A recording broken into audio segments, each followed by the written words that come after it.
Welcome, friends, to another episode of Cinematic Realms. I'm your host, Gwyn. With me, as always, is Jared. Today's going to be interesting because I'm not exactly sure what happened when I watched this movie last night. And I rewatched it today with the audio commentary on in an attempt to understand some things more clearly. I'm not sure that it really helped because as I should have realized that Robert Eggers is not going to be one to sort of break down his intentions in an audio commentary. He talked a lot about the making of the film and the performances and things of that nature, but I'm not any clearer on what actually transpired, which I think is probably the point. So I'm talking about, of course, about the movie The Lighthouse. We're going to get to that in a second, but how are you doing, Jared? I am doing very well, although, as you have alluded to, how well can one truly do when one's mind is occupying the same space as seen in The Lighthouse? Because, yes, this is a movie that I have a lot of love for. I have a lot of affection for because I have a lot of affection for Robert Eggers as a filmmaker. But it's not a feel-good movie. It is a movie that ultimately you have to be in the right headspace to watch. And again, I'm not sure that such headspace exists, but we will do our best. Yeah. Yeah. Wow. I will say, and this sounds like I'm damning, but to be clear, I really, really liked it a lot. But like one of the most positive things that I'll say, again, that sounds like I'm saying negative things. I'm not. It just was such a interesting exercise to watch this. But one of the best parts of it was the fact that for the hour and 40 some odd minutes that I was watching this last night, I was able to block out everything else that's been going on over the past week or two, which is a tall order. And I've been trying to do different things to sort of keep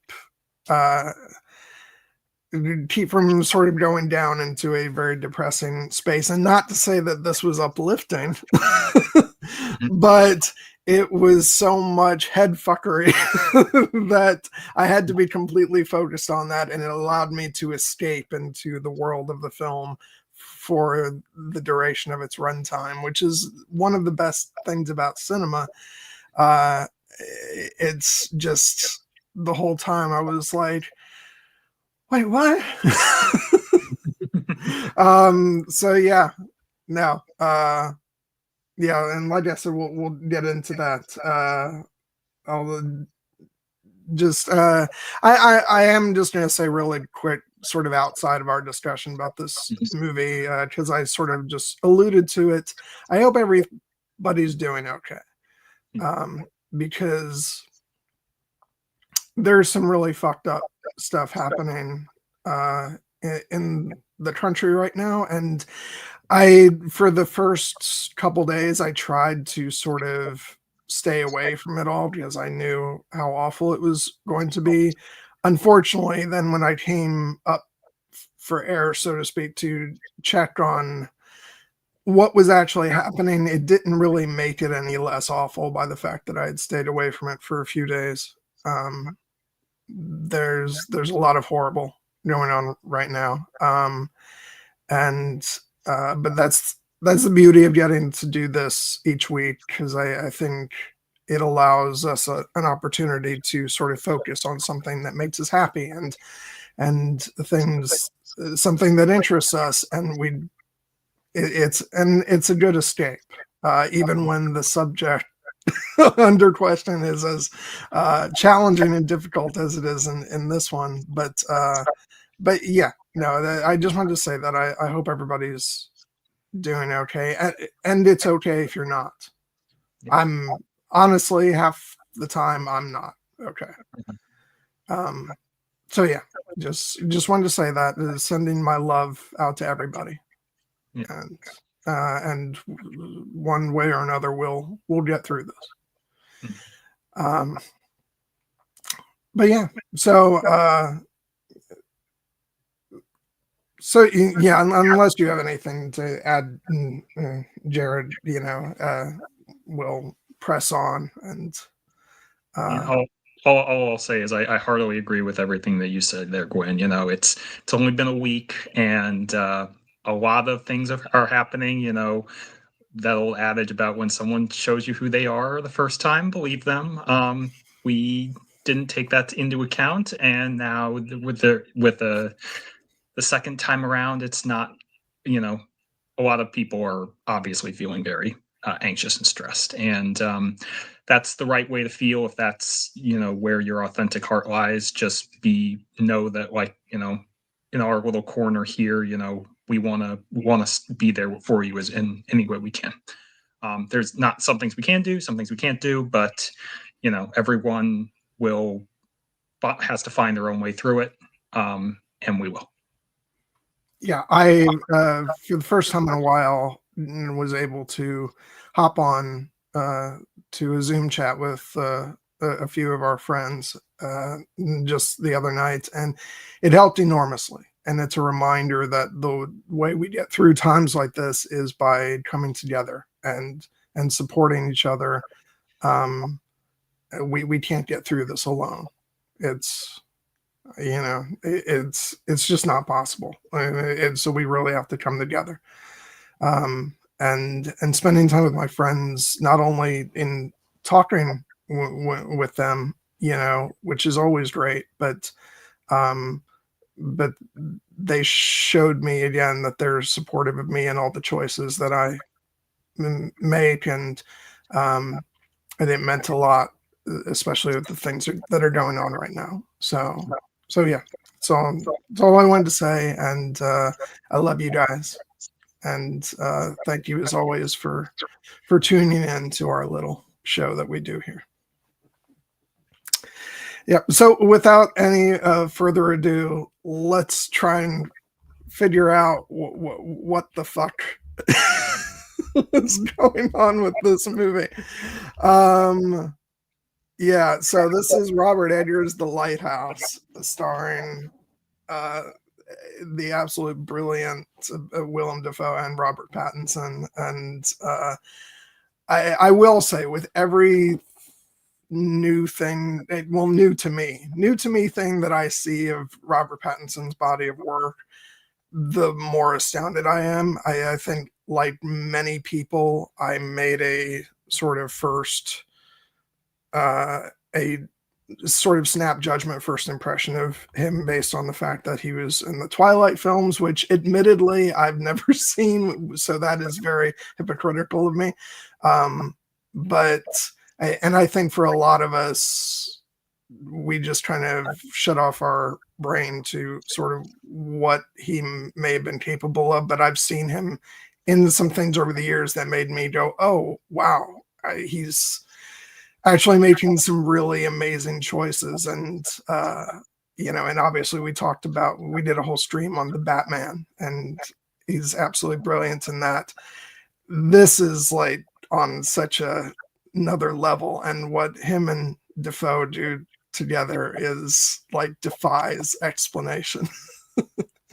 And so I like, the only way I feel like I can start off the stream is to just talk about how utterly brilliant I think both of them are. Like I said, I am not entirely sure what was going on with their characters 100% throughout the course of the film, but they were both utterly brilliant doing it.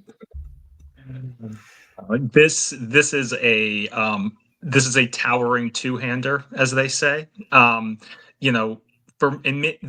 I suppose you could say that there are other characters in the movie in a fashion, Yeah. but it really is just the two of them. And for them to hold our attention for this very twisted movie for the entire runtime, they have to be one, incredibly well written and, you know, psychologically well drawn characters, but they also have to have two great performances. There is a reason that Robert Eggers, and we'll get to him and his brilliance in this direct sophomore effort. But there is a reason that ever since Robert Eggers worked with Willem Dafoe, he has offered him a role in every single one of his movies. And apparently the next two projects, which we'll touch on, that he is lined up, he has said he has roles for Willem Dafoe in both of them. And I hope he has a role for Robert Pattinson in one of them too, because you're right, like this movie came out at really an interesting time in Robert Pattinson's career, because, you know, he, as you said, he was most famous for the Twilight movies. He had also, you know, been in Harry Potter and the Goblet of Fire as Cedric Diggory. And in the meantime of those, like in between those Twilight films, he was trying to branch out and do other stuff, but like their shadow loomed so large, you know. Yeah. And fairly or unfairly, like I have seen the Twilight movies, and to be honest, I don't think they're as terrible as people had said they were. But like they are very much, you know, like a certain tone, and it's the kind of tone that unfortunately means that a lot of the actors who take on those roles are not going to be as respected. But as we've seen from what Kristen Stewart and Robert Pattinson were able to do with their career since, they were always immensely talented performers, and they've only gotten better because they had the opportunity to stretch their muscles. And after Robert Pattinson, you know, finished off his role as Edward Cullen in the Twilight movies, he started to take on a lot of very smaller, interesting projects, but a lot of them were projects that had not really been seen, you know. I had seen a few, and I loved him in The Lost City of Z, which is a very underrated movie. And he had a fantastic role in the movie Good Time in 2017. That I think is kind of probably what got him this role, because it's a similar kind of madcap energy. But this was really the moment, at least personally for me, that when I watched this movie, I'm like, oh shit. Robert Pattinson, you are the truth. You are a great actor. And you know, this is the reason, like when people started talking about he was going to be cast as the Batman, and some people were like, really, the guy from the Twilight movies? I'm like, oh no, guys, you watch The Lighthouse, and you will see that this man has acting muscles that you did not know he had. And oh my God, did he? Because he was a great Bruce Wayne in Batman. I do have to say it like feels reductive, but I just keep, like, with all the amazing stuff that he does in this movie and really subtle, you know, moments and all this stuff, but I just keep coming back to his delivery of, and you goddamn farts.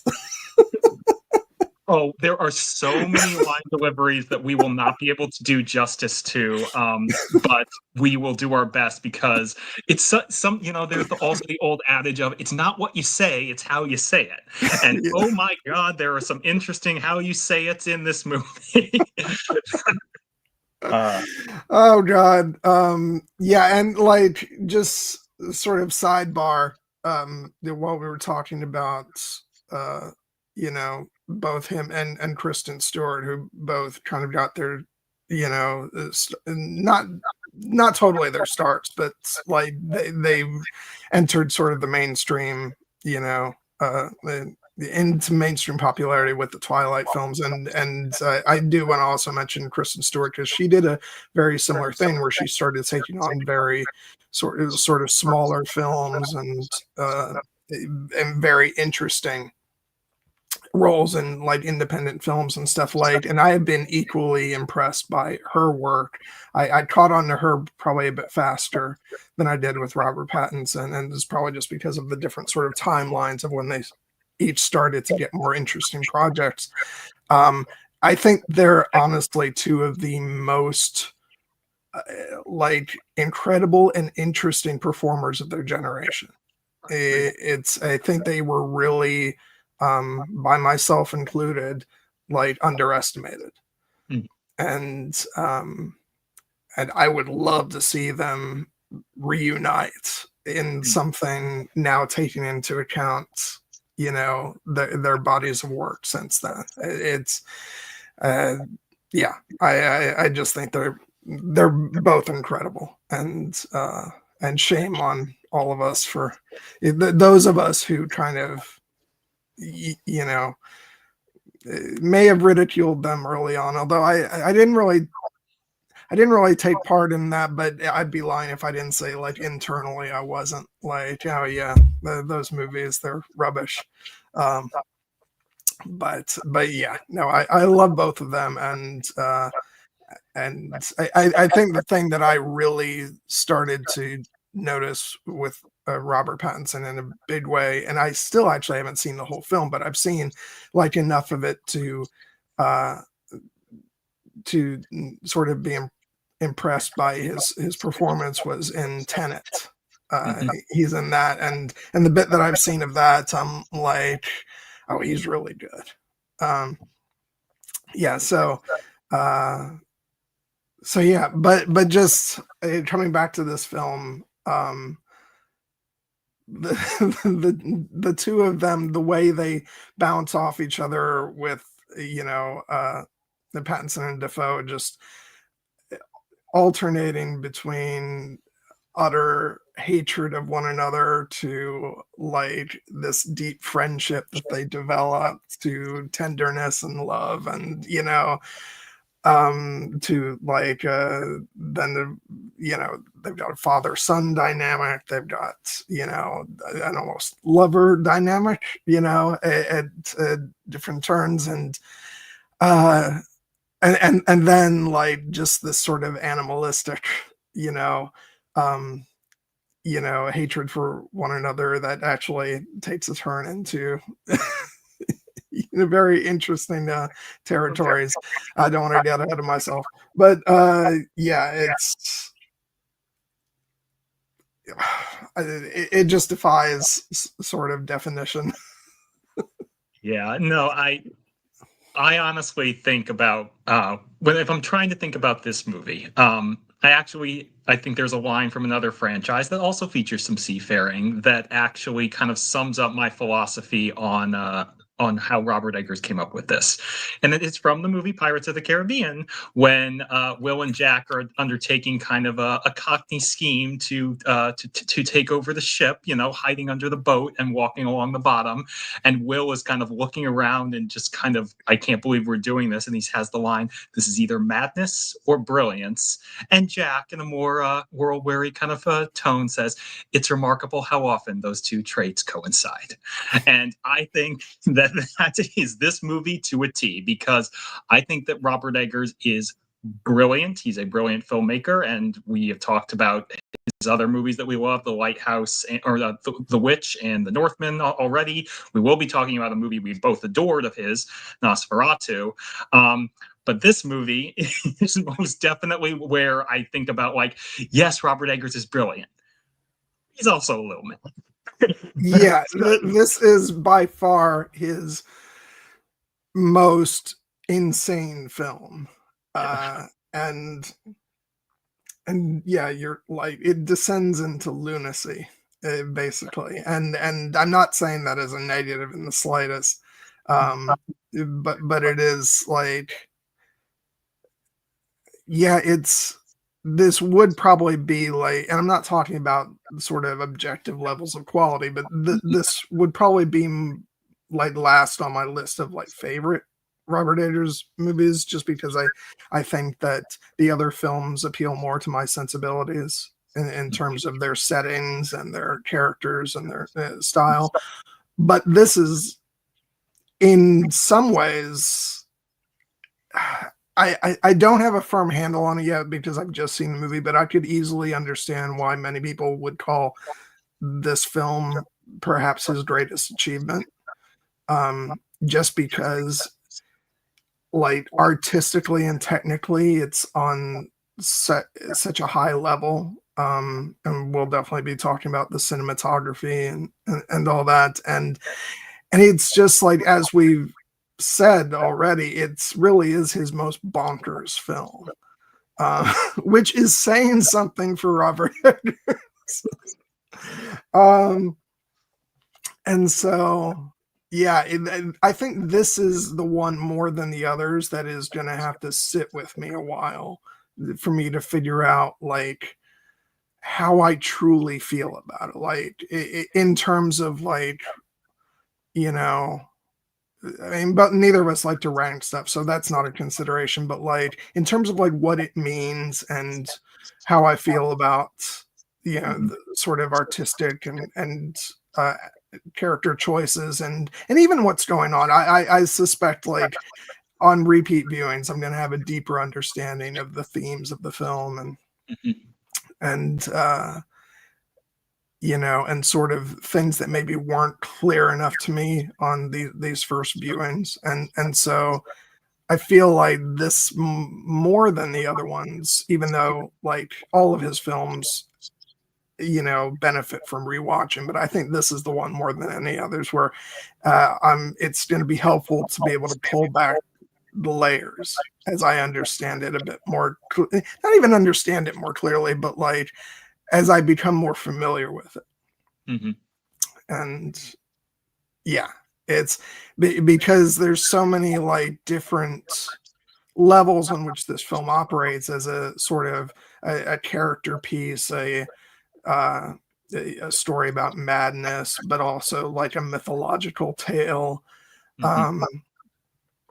And yeah, so it's just it's so much to digest, and like this is one of those films where I like if Robert Eggers is not your director, this is a film you hate. I can see that reaction from like I know the films that I go into a theater to see and like where I'll come out and be like that was astounding, and then like 90% of the audience is walking out like, oh, that was awful. And I do like I didn't get to see this in the theater obviously, but I wonder what the percentage of that was, because I do feel like this had to be an extremely polarizing movie. Yeah. I actually am just looking this up to see if I can find it. I was trying to see if we could find the cinema score, but no, never mind. Basically, yeah, this is a movie that is most certainly not for everyone, you know, and that's okay. Because the artists don't make art for everyone. They make the art that they want to make. The best ones do, and it finds their audience over time. And I would definitely say that I am Robert Eggers' target audience because I've loved all of his movies. But I would agree, Gwyn, this is the movie that, you know, perhaps in his filmography that challenges me the most. And I'm glad to see we have somebody in the chat who's saying, Gigliardo saying, The Lighthouse is my favorite movie. Partly because I see this Robert Eggers trolling the people who don't get it. And I think that is a very fair interpretation. And thank you for sharing that, because I love that. Yeah.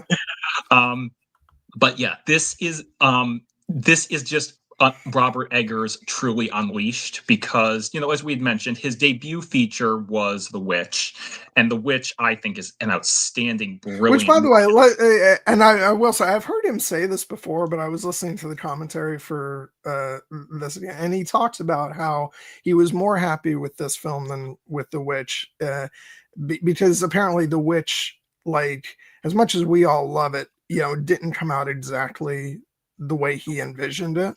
Yeah. And to be honest, that's sort of a hazard with filmmaking, because you're making multiple films. You write the film, and that's the film in your head, and then you shoot the film, which is a different experience, and then you get into the editing room, and then you find out what movie you've actually made. And I think there are some filmmakers who kind of accept that that is sort of the way of things and that it's going to change. Sounds like Robert Eggers is the kind of filmmaker who wants to deliver the movie, you know, that he came up with in his head. And so he does say, like, his exact words were like, I don't think The Witch, you know, I didn't think The Witch was a bad movie. And I'm like, oh, Robert, you so underestimate your own talent, which, you know, is probably a good thing. But it's like, no, be easy on yourself. You delivered a fucking brilliant debut film, and to say that this is his sophomore effort is insane because most, like, you know, this would be like, you know, a towering, you know, most filmmakers would consider this a towering achievement beyond their wildest dreams. Mhm. And so the fact that this is his sophomore effort and he's like, I did better on this one. Yeah. You have to love him, but I am kind of like, be a little easier on yourself. but Yeah, I mean, but then he might not be like the brilliant filmmaker that he is, you know, and so like it's to all our benefit that he thinks his great, you know, masterpiece films are works in progress. Because that just means that he'll keep striving to be better, which is what you should do as an artist. yeah, no, I would agree. I mean, like the thing is, some of that is just the way, you know, we have to accept that directors see the movies see their movies differently than we as the audience do, Yeah. because they spend, you know, years of their life crafting these things. And I can get, you know, why Robert Eggers, you know, having made this The Witch as his first movie, would be like, yeah, I could have done better on that. I do think that I tend not to take those things into account when I'm considering, like, well, and you wouldn't want the inverse of that. You wouldn't want him to have been come out with The Witch and been like, I believe I made the greatest film ever made. And obviously, although it's closer than the alternative. But yeah, I mean, it's ultimately like some of that is just, frankly, and I say this with love, director bullshit. You know, like, see Denis Villeneuve being like, maybe I should have made Blade Runner 2049. I'm like, nope, guy, nope. Yeah. brilliant art piece of work. But in particular, the thing about this movie is that, you know, The Witch was, you know, being his first movie, like, he got to hone some elements of his craft on it that, you know, allowed him to finally, you know, to take that next evolution as a filmmaker, you know, because I do think that even though I personally like love The Witch's story more than I love The Lighthouse's story, like, I think that the level of technical craftsmanship has jumped, but in a manifest way.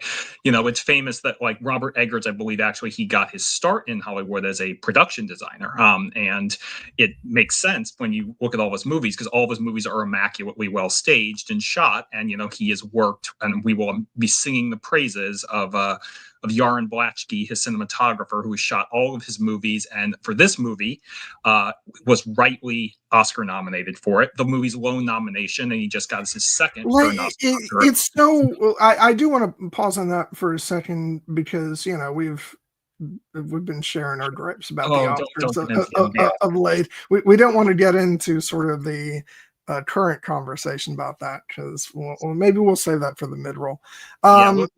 But I will say that I had misremembered that this had actually broken through more with the Oscar nominations.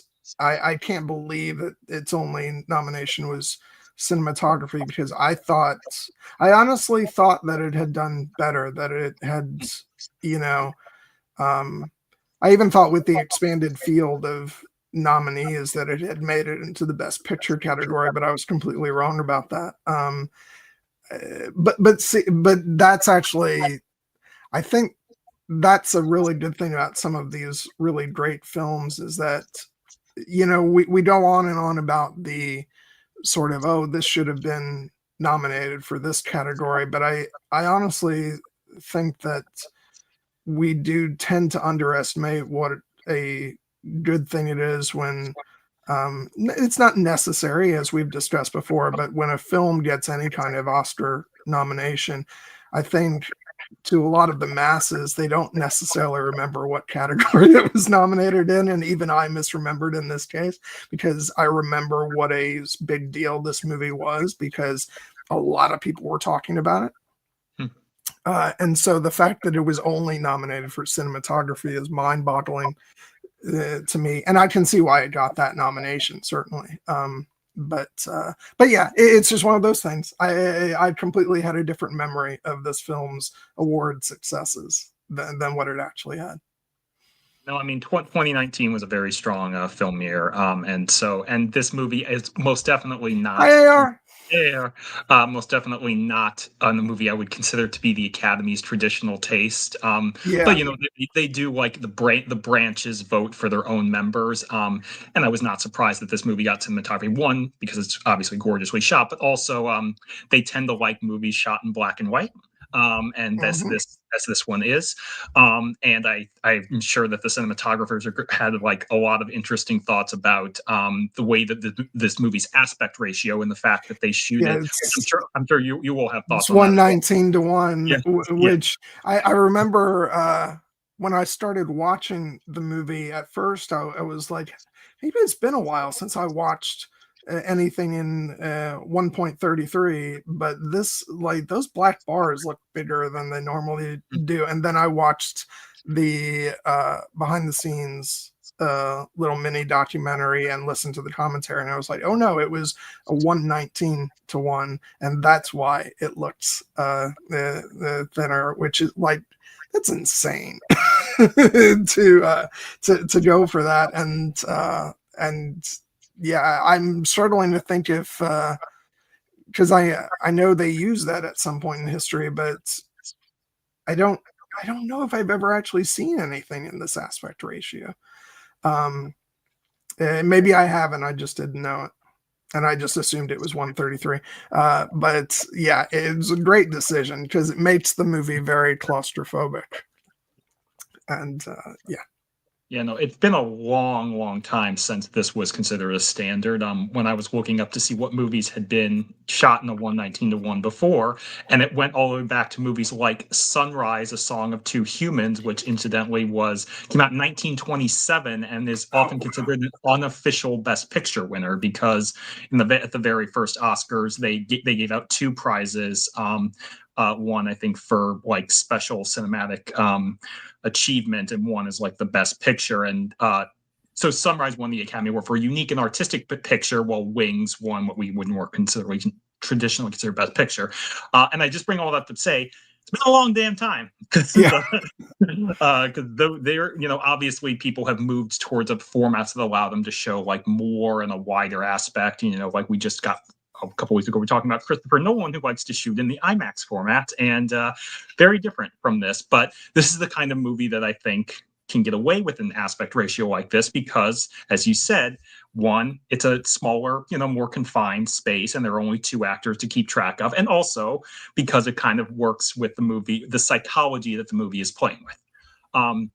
And yeah, you do have to get used to the fact that the black bars are on the side rather than on the top. But once you do, it just feels like part of the experience. Well, no, that has always cracked me up. Like, I say cracked me up. Enraged me would be more accurate to hear the complaints about black bars, because it was so funny. Before widescreen TVs, everybody loved 1.33 to 1 because they didn't have to put up with black bars. Never mind that the films were butchered to get them to fit into that ratio, except for like a lot of TV shows and older films that were shot in 133, like those were perfect for in those older televisions. And then as soon as everybody got widescreen TVs, they wanted the top and bottom of the 133 material to be cropped to fit their new widescreen TV.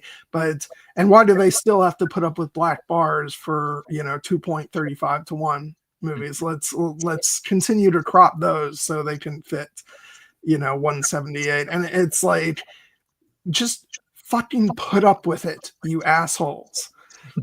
They're black bars. Focus on the picture and see what the artist intends. It has always enraged me that is such an issue for people.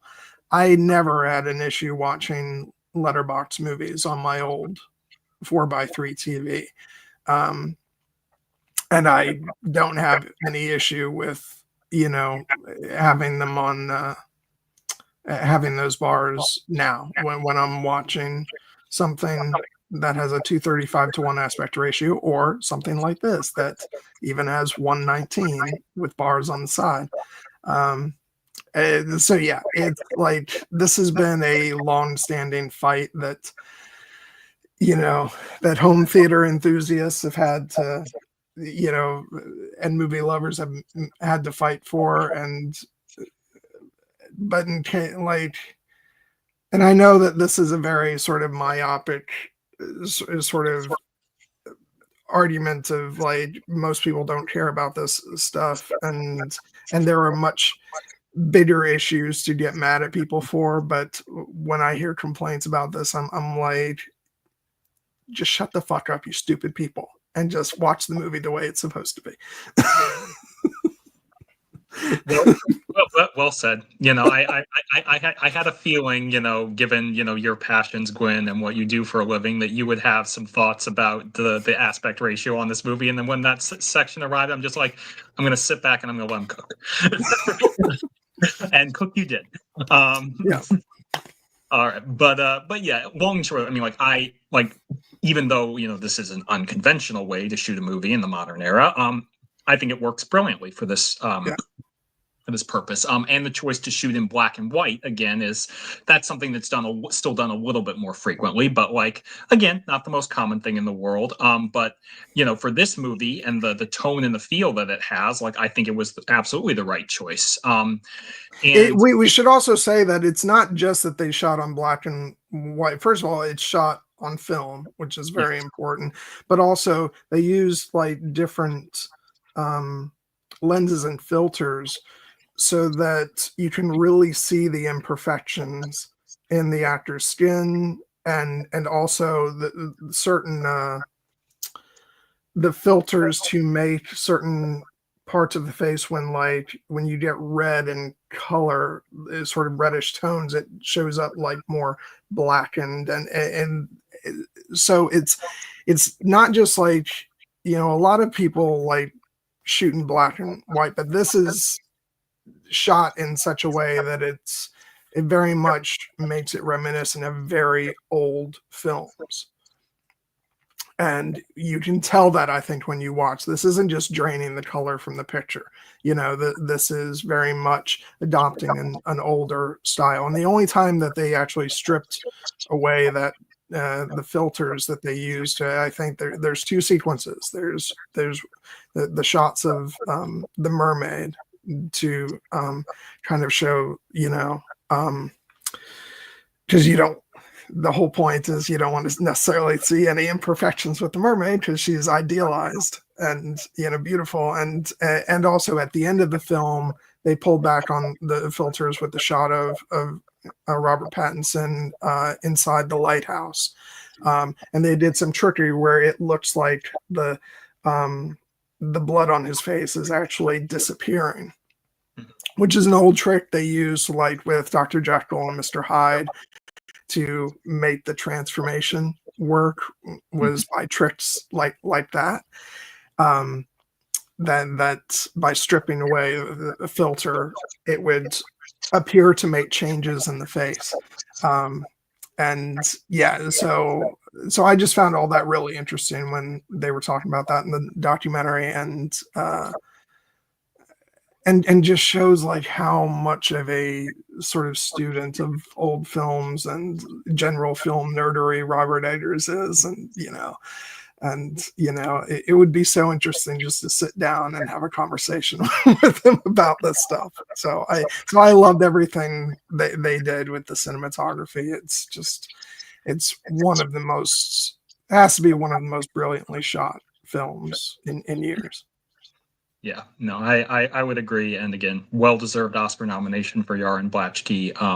But the directorial vision obviously belonged to Robert Eggers. And again, there's so much we could also sing the praise about the movie's technical craft, including, the production design, the editing. We haven't even started. Oh, yeah.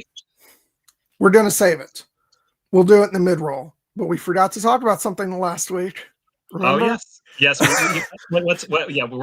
save that for the mid-roll when we. Yeah, I do want to say, if any of you watched our Skeleton Crew conversation last week and you noticed this distinct lack of something discussed, we're going to do that in the mid-roll, and I'm so mad at myself, but we'll save that.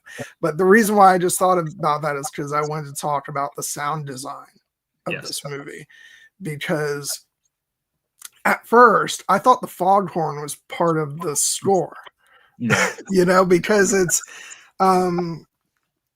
which is interesting, because like having that be part of the score is like such a modern thing in a film that embraces so much that is older. And actually, that's one interesting thing about the score, is that they had contemplated going a bit older in style, like having like an old-fashioned, like Max Steiner or Korngold, style score to sort of match what they were doing visually, but Robert Eggers found that it just didn't quite work, and they have a little bit of it, but it's more subtle than that. But the foghorn sounds like such a modern scoring thing of the, it's often made fun of the Hans Zimmer that kind of started off with Inception.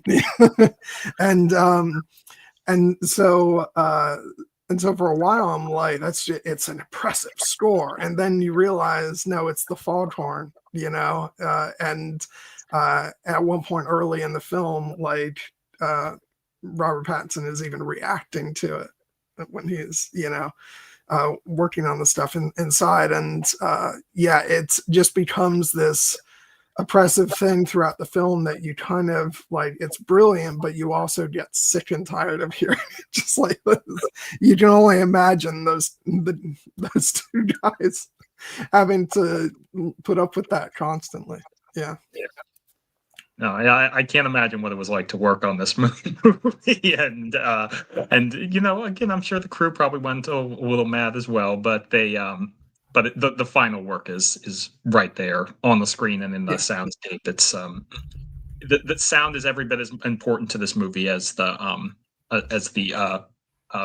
way it looks, because even though it harkens back to an older era of the way films were shot, and a lot of times in the silent era, this is most certainly not a silent film. Like, the sound is a key element of there.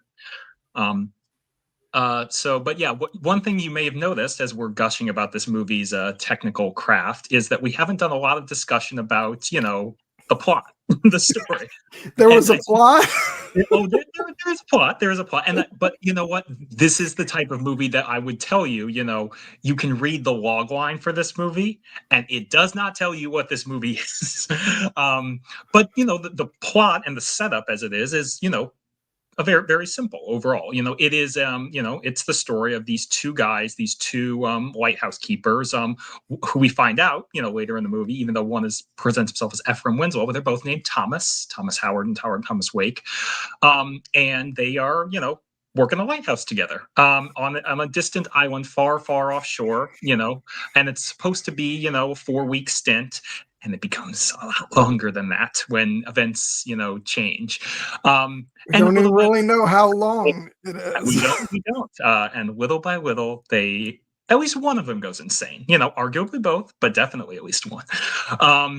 And it's an incredibly simple premise for a movie, but it's also kind of a radically, original one in many ways, even though, and I didn't know this the first time I saw it, but apparently the original inspiration from this movie came from an Edgar Allan Poe story, an unfinished Edgar Allan Poe story called The Lighthouse, a tale he did not complete before he died.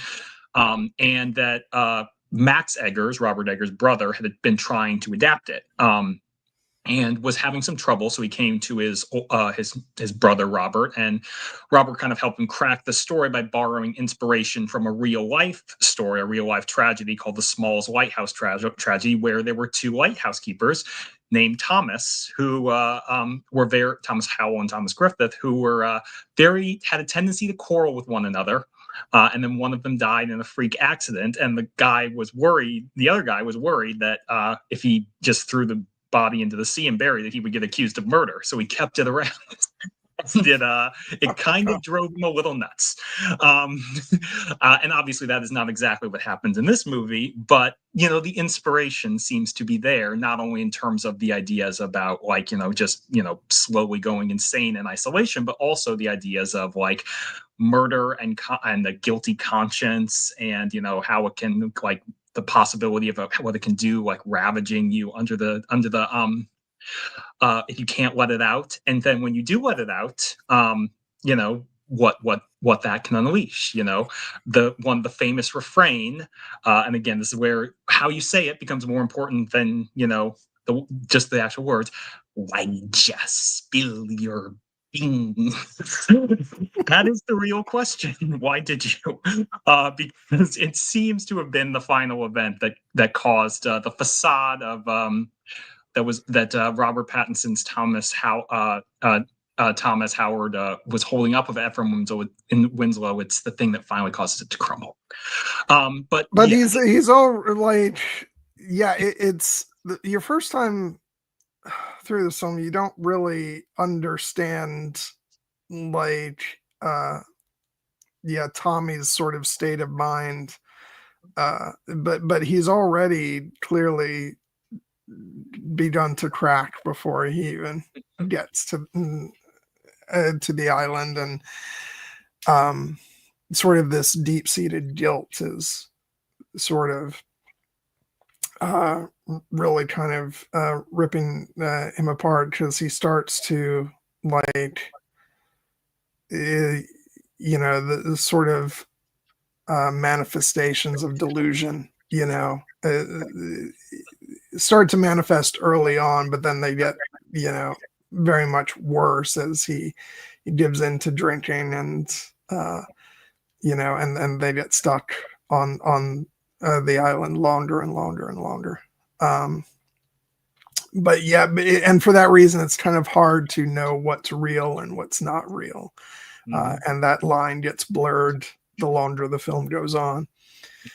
And can we take Thomas at his word?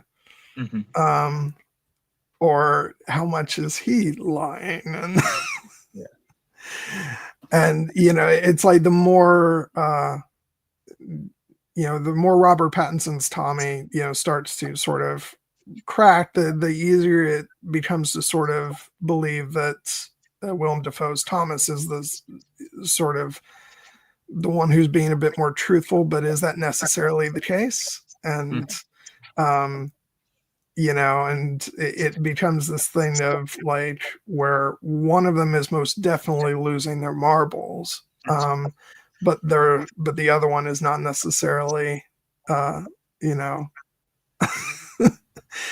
be believed necessarily. We can't tell 100%, and so really that all contributes to not having a clear idea of what exactly is transpiring throughout the film, and what is. I think we can safely assume there was no real live mermaid, but can we? I don't know. Mermaid is very detailed. Oh yeah. Don't get me started on very. Trust me, I'm just warning. We will go there in this discussion. Very bizarre feelings I had watching this. Yeah. But yeah, it's so, and that's what makes this such a sort of mind fuck of a movie, because you really have no way of knowing what truth is throughout this, and what sanity is, and and yeah, so it's brilliant. Just you called you call Robert Eggers' films first the Mindfuck trilogy, and then the Mindfuck quadrilogy, and that's how I would absolutely describe this movie. Especially, it's just a mindfuck. Yeah, just no, through and through.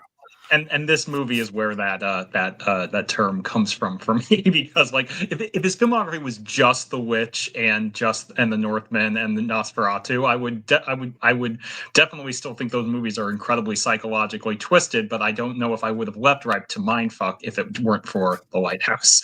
That really is kind of the crown jewel on that particular front. And I think part of the movie is brilliant is the way it kind of lulls you into that, because when we first start off, again, it's just these two guys. They're on the lighthouse. They're going to be there for a couple weeks, and they don't know each other, and it doesn't seem like they spend a lot of time trying to get to know each other at first. But we are conditioned to kind of, I believe, even though this is a two-hander, we are conditioned to kind of treat Robert Pattinson's Ephraim Winslow / as we go ahead and find out later, Thomas Howard, as the protagonist, because we spend more time with him, basically, and we are kind of with him in what he knows and doesn't know about the light, but because essentially, being the more senior, eccentric, Willem Dafoe is also very known for playing the more like eccentric character, and Robert Pattinson is more of like seems like the straight-laced leading man. That is part of his genius when he peels that layer back and he's like, oh no, there's something else going on here. But in the beginning, basically, Thomas Wake, the older sailor played by Willem Dafoe, is essentially, having Robert Pattinson put in his place. He's like, basically, you're going to do all the scut work jobs around the island. You are going to, shovel the coal for the fires, and clean out the cistern and tile the roof and scrub the floors and collect everything from the lobster traps. You're going to do all that not so fun stuff, and I'm going to do what we actually are here to do, which is tend the light. And we, again, spending time with Robert Pattinson's Ephraim Winslow, are kind of like, well, that really doesn't seem that fair. And you can start to see like how that like kernel of resentment that will become an obsession starts to build. And by the way, it should also be said that I think in Madness plays a more sort of, more of a role in this film than in Robert Eggers' other work, and notably in The Witch as well, which at this point in time was his only other film. It's more straightforward in terms, if such a thing can be said about his films, in terms of they have supernatural elements in there that are happening. Yes. And this, I feel like, is the one that is different because we're meant to question that. Yes. And so the reason why I bring that up is because for the first stretch of this movie, it's entirely conceivable that all this weird shit that Robert Pattinson's character is, probably imagining, is, we think, no, that this is like in The Witch, this is some real weird shit that's, going on. There really is a mermaid. There's, this weird power emanating from the lighthouse, and and so that kind of adds to that. And it's not really until a little later on in the movie where we realize, no, Robert Pattinson's Tommy is unhinged. Mm-hmm. And yeah, because we're following him for the first stretch of the movie and feeling like he's our protagonist, and we can sort of trust his observations about things, when it's the opposite. Absolutely. This is, again, if this were a work of literature, as it was the original core of the idea coming from Edgar Allan Poe, who famously wrote a lot of stories about madness, you might say that Tommy is what they call an unreliable narrator. And I think that the movie does a great job of translating that idea cinematically, because we ultimately learn more about his backstory and what may have caused him to be this way, but in the beginning, he does seem like he's he's got a head on his shoulders, and he just wants to do the job he was brought here to do, which is, ultimately also tend the lighthouse, not just, clean out the filthy cistern. And in particular, you mentioned the whole idea of how the movie plays with the supernatural element. And I think that, me going into this movie, that was kind of where my expectations were, challenged and subverted because, as you said, at The Witch, it's like, obviously there are stories about like hysteria and witchcraft and is there anything, but no, in The Witch there's a very real witch and she's doing some fucked up stuff out there in the woods, and the goat, it turns out the goat is the actual devil. So you can perhaps forgive us for thinking because I didn't read a ton of reviews for this movie, but I did hear that there would be a mermaid, and I started thinking about ideas about like the siren song and how it can like drive people insane. And I'm like, I'm betting, that the mermaid's actually a real mermaid. And I kind of like to play into the idea because part of me wants there to actually be a real mermaid in this movie. But it's understandable that, perhaps this is something that is born of Tommy's twisted and increasingly unhinged psychology, born of, finding that little mermaid figurine and using it for certain purposes. But in particular, but you got limited resources. Again, trust me, when we actually delve into talking about the mermaid in detail, we are going to go there. So just be prepared, everybody. But honestly, like, I think that this movie also plays with other like great fantastical elements, like the whole idea about the seagulls, and like where Robert the first sign we get that Tommy might be a little off his axis is because he is being haunted, one might say, by this one-eyed seagull, who is very much a character in this movie. And you did just say that, a one-eyed seagull. Exactly. And you're like, well, why does he have one eye? Did another seagull peck it out? Or maybe it's because, as Thomas Wake, believes, the souls of dead sailors are trapped in seagulls, and Thomas Wake's former partner in this housekeeping operation, as we find out, perhaps had one eye. And is he trying to warn Robert Pattinson's character? But then also there's the elements of we get to the end of the film and Tommy himself has his eye pecked out. And so can we infer a correlation there? And it's so like it's one of those things where sort of objectively and sort of realistically, I look at this movie and I say my sort of straightforward read on it that yes, it is a tale of madness, and the sort of more mythological aspects aren't really happening, but it also gives me a lot of great joy to like leave some room for ambiguity and say, yes, but what if? and to let that be a plausible aspect of the story. I've always, it's a similar way to my reading of Pan's Labyrinth, although in Pan's Labyrinth I lean more into there being a genuine chance of the fantasy being real. But it's a sort of similar thing where you can have a very straightforward read of it that is completely backed up by what you see in the film, but maybe it's a little bit more fun to leave some wiggle room. Yeah, no, I mean, obviously we are big fans of a lot of science fiction and fantasy movies on the channel. Those tend to be movies that we like. So I tend to, want to believe in the magic. And the question is, is that wise to do so in this case? Or is it really just, the increasingly spiraling delusions of this one very kind of fucked up guy?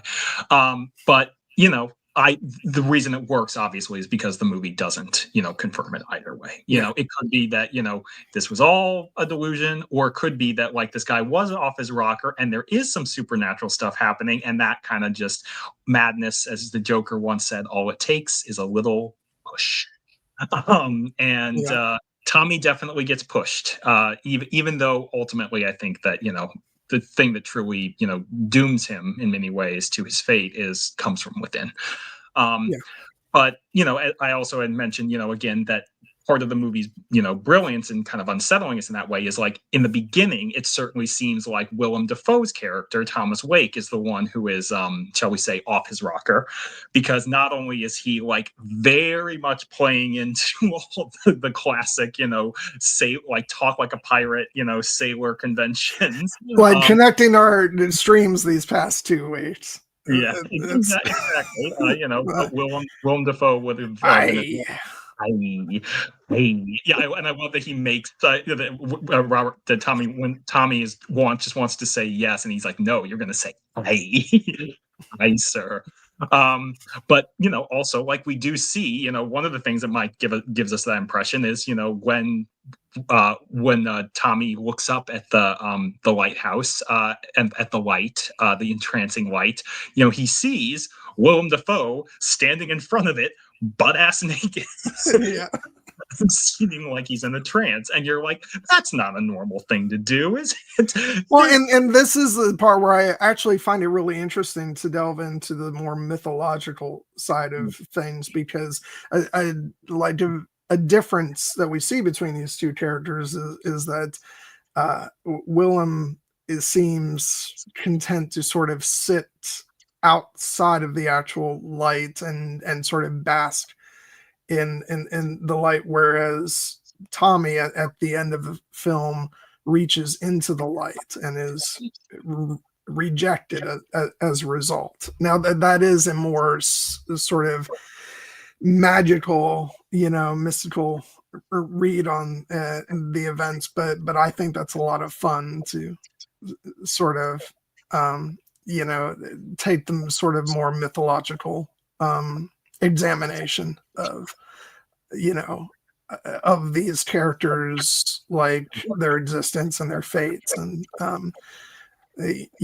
so that's why like it's fun for me to like give a little bit, let it be a little bit magical, even if even if the rational part of my brain is like, no, maybe that stuff probably isn't going on, but it could be. Yeah, no, I mean, like this does have a kind of a mythic quality to it, and this is probably where some of the iconography that we're familiar with really comes into play, because people, obviously there was a lot of discussion around this movie of like, what's in the light, what's in the box, what's in the light, and it could just be, it's it's normal lighthouse, or it could be it's the secret fire of the gods themselves.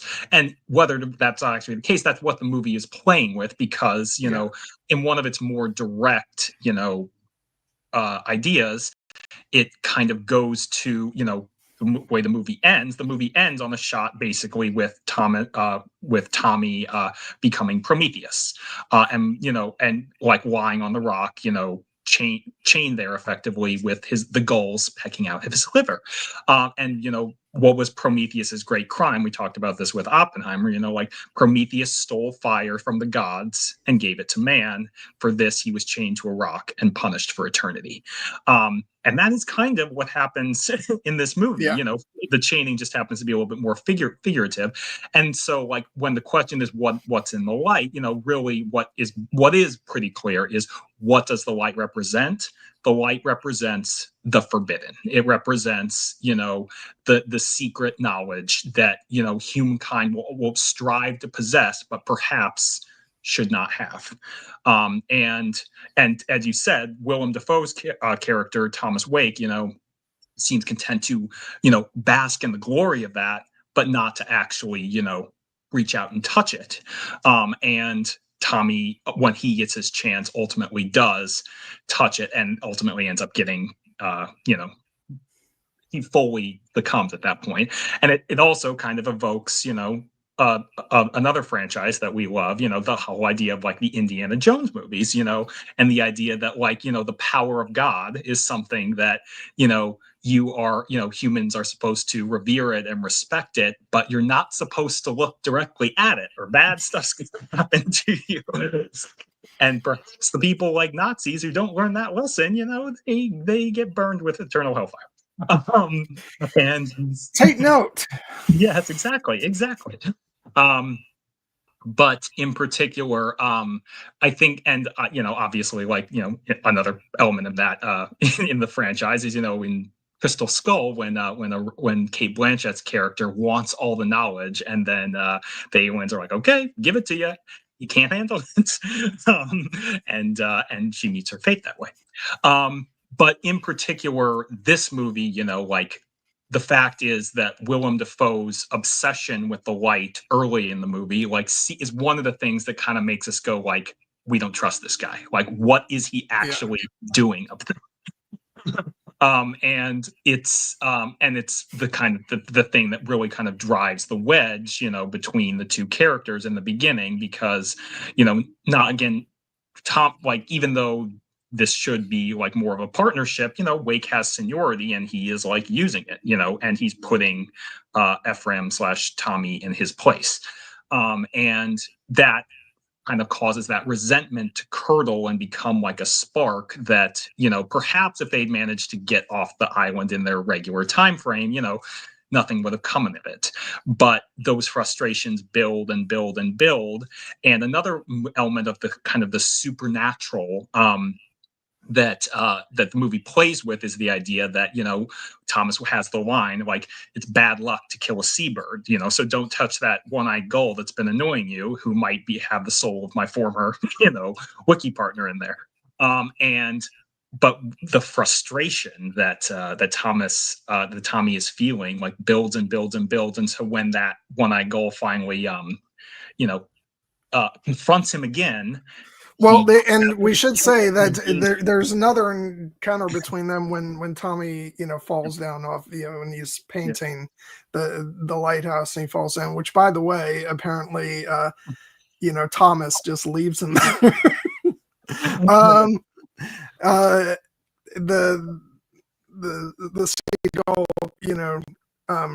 comes and starts, pecking, at his leg, which is, obviously clearly foreshadowing of, of the end of the film. So there's this building tension and animosity between Tommy and the seabird, and so the next time he sees it is after another light seagull has like died in the water and the cistern, and then the one-eyed seagull shows up at that point and goes to attack Tommy again, and he's just had enough at that point. And it's one of the most brutal scenes like ever, where he grabs it and he smashes it repeatedly against the cistern, and it's brutal, and you can just see all of his frustrations sort of boiling over at that moment, and that is when things go to shit. Exactly. And we should, we know, I'm sure it's noted in the credits, no seagulls were harmed in the making of this movie.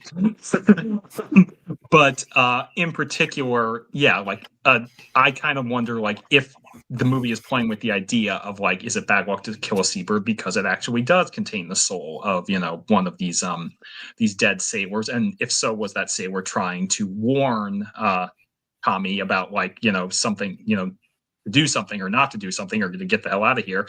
Obviously he doesn't get that message, and when he kills the bird, it is notable that, like, perhaps it's just a coincidence, but that is when the wind changes, and the very and like Tommy is basically just like, good, and Thomas Wake is basically like, that was a gentle westerly wind you were cursing, now things are going to be worse.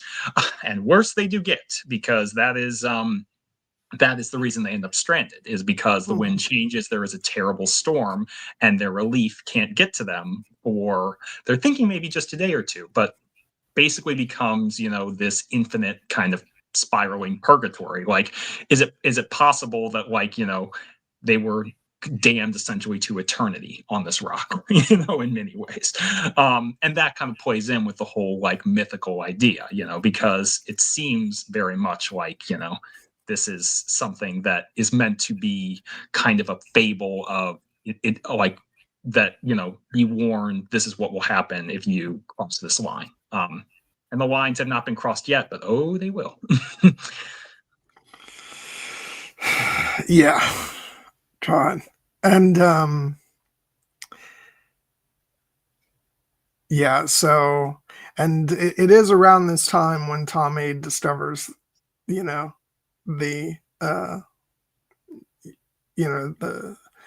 the mermaid, Well, laying on the shore.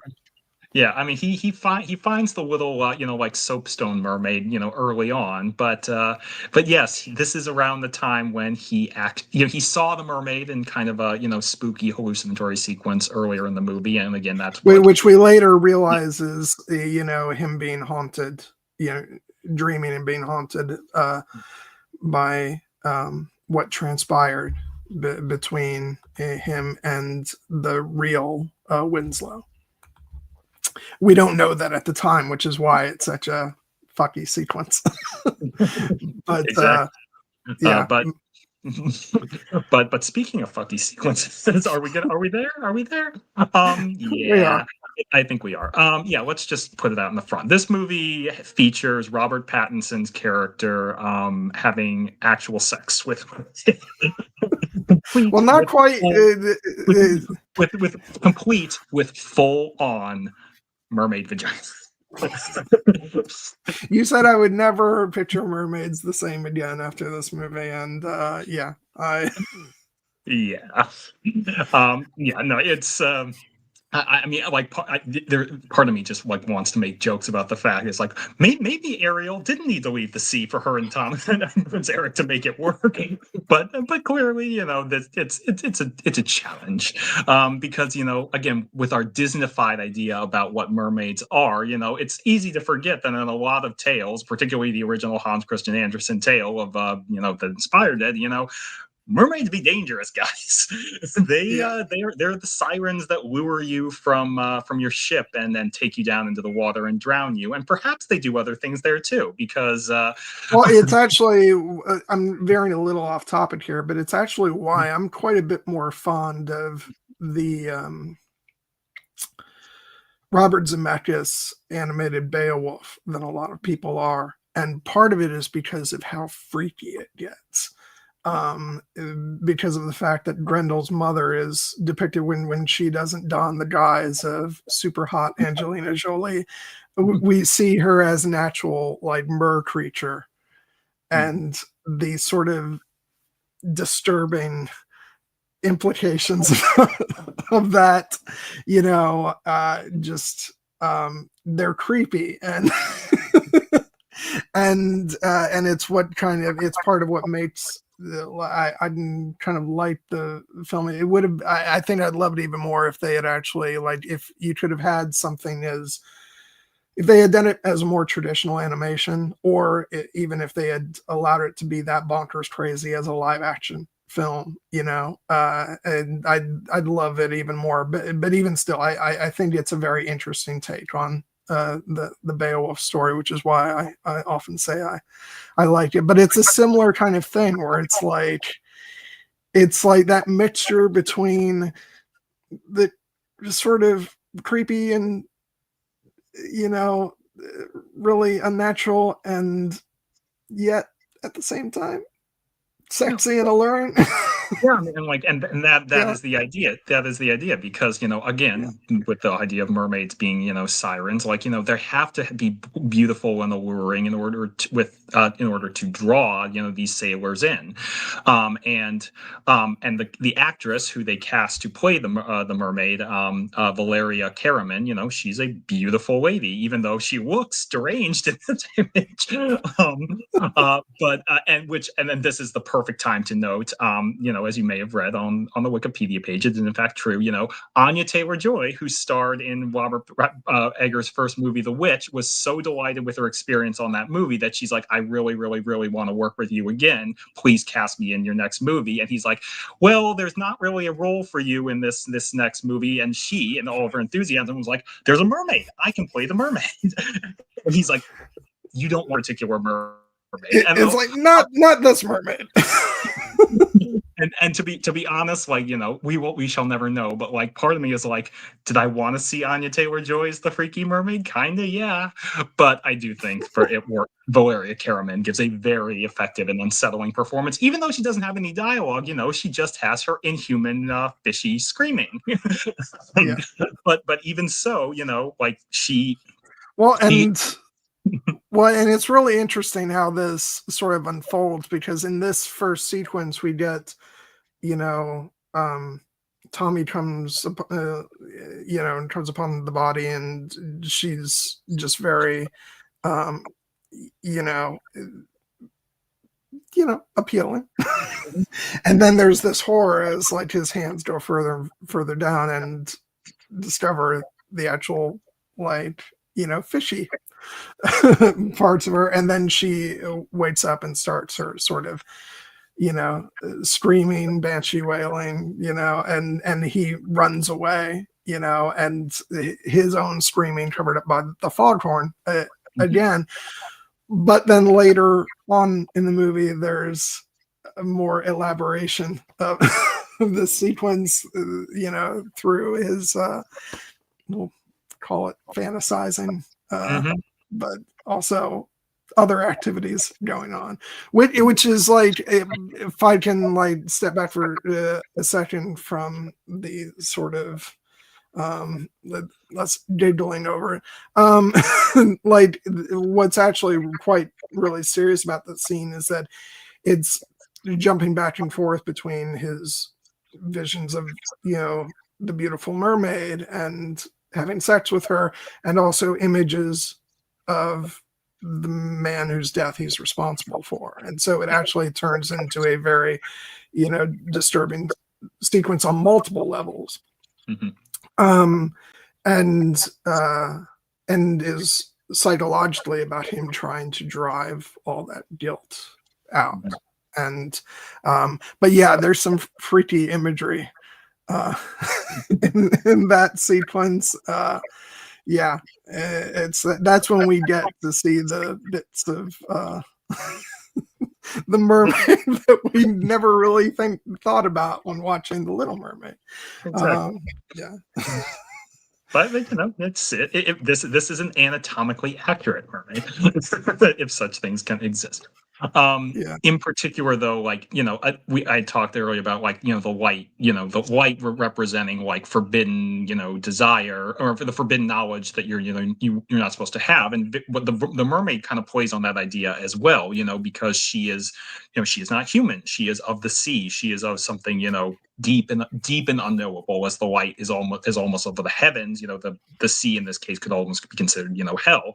And she is a creature from the deep, but she also has, like, she kind of plays into the idea of like desire and the baser instincts, because, to put it bluntly, another in addition to being frustrated and angry and guilt ridden and everything, Tommy, Robert Pattinson's character, is also understandably really damn horny, because he is, he's kind of like, he's stuck on the island with just, Willem Dafoe, and he's not having many other outlets. And so, the fact is that he is masturbating to the mermaid figure that he found, because it's the only depiction of a woman he can find on this island. And then when he perhaps encounters like the real life mermaid, obviously he's very, drawn towards her. And it's a desire that, he is like driving him, but also he perhaps feels some shame over it, like when he is he finds her on the rocks originally, and he like is uncovering her because it seems like she's unconscious, but then he sees her, he uncovers her breasts, and you can see him, like, his breathing quickening, and then his gaze goes down lower to, to the vaginal bits. And then that is like, as he's doing that, it's reasonable to say like he is effectively like violating her in that way, and that is when she wakes up and starts laughing and shrieking and he runs away. And I think that, as you said, that scene is intercut with the idea about of the essentially the real Ephraim Winslow, who his former boss, his former foreman, who he did not directly kill, but he very much allowed to die, and in that sense is directly responsible for his death. And as a capper to that, stole his identity, stole his life so that he could try, because he thought it would be better than his own. And that is obviously something that he is not reckoned with, even though as he is talking about, or, early in the movie, he's like, I just want to do this job and, get paid. I hear that they pay you good money, the better money, the further out you go, for this wiki job. And then I just want to get it. And I just want to go and build a life in a cabin somewhere where I can just leave and be by myself. And that, and then I'll be fine, be happy. And obviously that is not something that is in the cards for him, because he is being racked by this terrible guilt and these desires that are, ultimately going to be the thing that undoes him. And I feel like, obviously, like the movie's kind of sexual undertones, as you mentioned, even though Tommy and Thomas do not actually get intimate in that way, there are clearly scenes of intimacy between them, and it's because they're the only two damn living people on this rock. And and even though if they may hate each other's guts in certain respects, they also they're lonely, and this is the companionship that they have. And obviously the movie plays with that in tone, if not in direct confrontation, but it does make. I mean, there is one scene where it becomes obvious that that could happen, and I think it depicts perhaps Thomas is a bit more willing to engage in that than Tommy, perhaps, because Tommy is the one who pushes away and gets violent after that moment threatens to happen. And and it just makes it really interesting on a sort of level of how much is that sort of driving the that eventual animosity, because of course, God, how dare two men have those kinds of feelings for one another. They've got to show their manliness at that point. Yeah, it makes me think, to quote our friend Laura when we had our discussion about the witch. She had mentioned that she had seen a review that's like, Portrait of a Lady on Fire is what happens when two women are on the island alone together. They have a very sweeping, tender, romantic lesbian affair. And The Lighthouse is what happens when two men are stuck on an island together, and it is not that. Which obviously is meant to be a little bit tongue in cheek, but it's like, yeah, kind of. Yeah. But that actually leading up to that, I think has some of the most tenderness we see in the entire movie, and it's actually one of my favorite scenes for that reason, where they're both incredibly drunk and they've been dancing around like crazy, but then it just cuts to them in this warm embrace, and it's like, and it didn't necessarily have to lead anywhere sexual, but it's a symbol of the sort of relationship these two guys could have, where there actually is a lot of opportunity there for a deep relationship between them, whatever form that takes. If whether that would be a romantic or just a really deep bond of friendship, it sort of shows you what could be between the two of them, and unfortunately it's not going to be. It's going to devolve into hatred and violence, but yeah, I mean, what they say between love and hate are not the opposites of one another. The true opposite of love is indifference. In many respects, love and hate, one can become the other very, very easily, and this is where the whole passion for the whole enemies to lovers trope comes. But for this and that is not ultimately where this movie goes with it, but it does kind of suggest in many respects, as you said, the relationship between the two men could have been different. Thomas being the older, kind of wiser, more world knowledgeable sailor, he could have taken Ephraim / Tommy more under his wing, and had a little bit more of yes, I'm the senior here, but I'm going to kind of teach you how to do this, and perhaps would Tommy have responded to that? We don't really know, because he never gets that chance, but in particular, Thomas kind of has this almost weird dichotomy with Tommy, in the sense that, like, when they're out and about, like during the course of the day, he's basically like, you stick to your duties, you do this duty. In fact, you're behind on this duty, like, get working, and like, get to it. And I'm going to go up to the light and, do whatever it is I do up there. And then when they come together for meals, all of a sudden he's like very, jovial, and he's giving toasts, and he's like wanting to recount like old yarns and this kind of stuff. And it kind of ultimately makes sense, in the sense that, he was once a former sailor, and this is probably what the sailor's life was like. It has to be very regimented and ordered and structured. Your captain tells you to do something, you do it, or everyone on the ship might die. But then when you are able to, sit down and share a pint and some meat, some food with, your crew, you get rip-roaring drunk and tell good stories. And Robert Pattinson even says at one point, he says, you're not even really human anymore, are you? Which of course leans into the idea that he's actually some kind of sea creature. But then he follows it up with, only time you're tolerable is when you're drunk. And that sort of plays into what you're talking about. If there's a dichotomy with Thomas, where he very much does, like, I know we were just talking about the potential, like, sexual / romantic, feelings between them, but really the dynamic that kind of gets established, you feel like there is actually a potential for like a father-son type relationship, and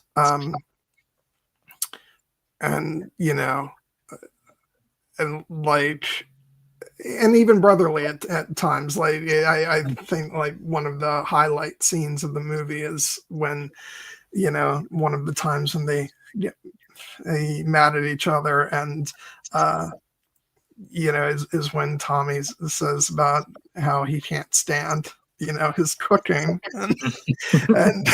and he's like, "You're lying. I know you like my cooking. You at least like my lobster. I've seen it. You're fond of lobster, aren't you?" And then he's like, say it, and he's like, I don't have to say anything. And that is when Willem Dafoe gets his big tour de force moment, which I can't, like, I don't have it in front of me, so I couldn't possibly quote it. I have it. It's Okay. basically I mean, I can read it. I will not do it as justice to Willem Dafoe, but when he is he's like, he says, "Damn ya, let Neptune strike you dead, Winslow. Hark. Oh, wait, hold on. You yelled so bad it muted it. Yeah, no, basically, I'll do quiet. Hark, Triton, hark. Except he's screaming it at the top of his lungs in like deranged fashion, and then he says, "Bellow, bid our father, the sea king, rise from the depths full foul in his fury. Black waves teeming with salt foam to smother this young mouth with pungent slime, to choke ye, engorging your organs till you turn blue and bloated with bilge and brine and can scream no more. Only when he, crowned in cockle shells with his slithering tentacle tail and steaming beard, take up his fell befinned arm, his coral-tined trident screeches banshee-like in the tempest, and plunges right through your gullet, bursting ya, a bulging blather no more, but a blasted, bloody film, and now nothing for the harpies and the souls of the dead sailors to peck and claw and feed upon, only to be lapped up and swallowed by the infinite waters of the dread emperor himself. Forgotten to any man, to any time, forgotten to any god or devil, forgotten even to the sea, for any stuff or part of Winslow, even a scantling of your soul, is Winslow no more, but is now itself the sea." Which is a towering, titanic monologue from Willem Dafoe. His Oscar moment should have been, and is foreshadowing in many respects for the fate of the curse that he lays upon Winslow at the end of the movie. But it's paid off, of course, by the fact that you take this incredible moment and then it becomes the best joke in the entire movie when Winslow's just like, all right, have it your way. I like your cooking. I laughed out loud when that happened, when I saw it last night. I was like, oh my God. Yeah, no, this is what I was talking about, where the fact, even though this movie is like very, psychologically, tense and frightening, at times it could be classified as a horror movie or a thriller. It's also a horror comedy, because this movie has some truly hilarious, scenes, and this is perhaps the pinnacle. Before we do the mid-roll, I'll just real quick, talk about another great funny moment is just when, they're sort of, having another tense conversation, and then Willem Dafoe just goes, "What?" And then Robert Pattinson goes, "What? What? What? What?" What do they sound like? They sound like a couple of seagulls, don't they? Yeah. Oh God, yeah. There's so much in this movie that is just absolutely hysterical, and again, it just adds to the sort of twisted, bizarre nature of this movie. When so much crazy shit is happening, and it's just absolutely hilarious too. So, but yeah, so let's do the mid roll now. It's been about an hour and a half. We're getting a lot more conversation out of this movie than I thought we would. Yeah, I thought this might be one of our shortest streams ever. Yeah. Just because it seems like such a hard movie to talk about, but we're doing good. I think we're doing good. Yeah, so mid-roll, just before we get into any of the usual stuff, I did want to take this opportunity to say that last week we had an absolutely great discussion about Star Wars Skeleton Crew. And one of our longest streams, I might add, and yet somehow we failed to talk about the magnificent musical score by Mick Giacchino. I say we, really it's me who failed, because I'm not supposed to ever forget to talk about the music of anything. And yeah, I'm shamed by that omission. So if anybody watching this or who watched last week and was like, what the fuck? We were saying the exact same thing after we got off. Jared remembered, and then I was like, "Oh shit!"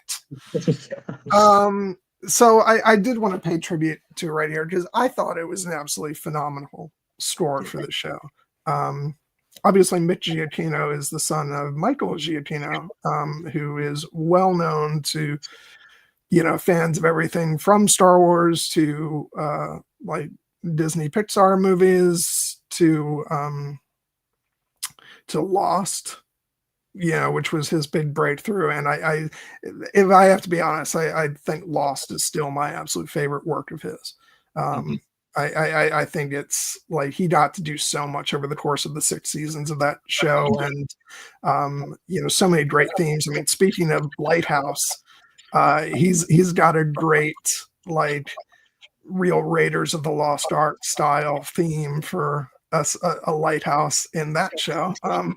And he just got to really, I think it's one of the greatest television scores ever written, just one of the greatest scores ever written, period. And it's one of those things where like he released like, I think about 7 albums for that show, one for each season, and then one that was just devoted to the last couple episodes. I wish they would release like even more.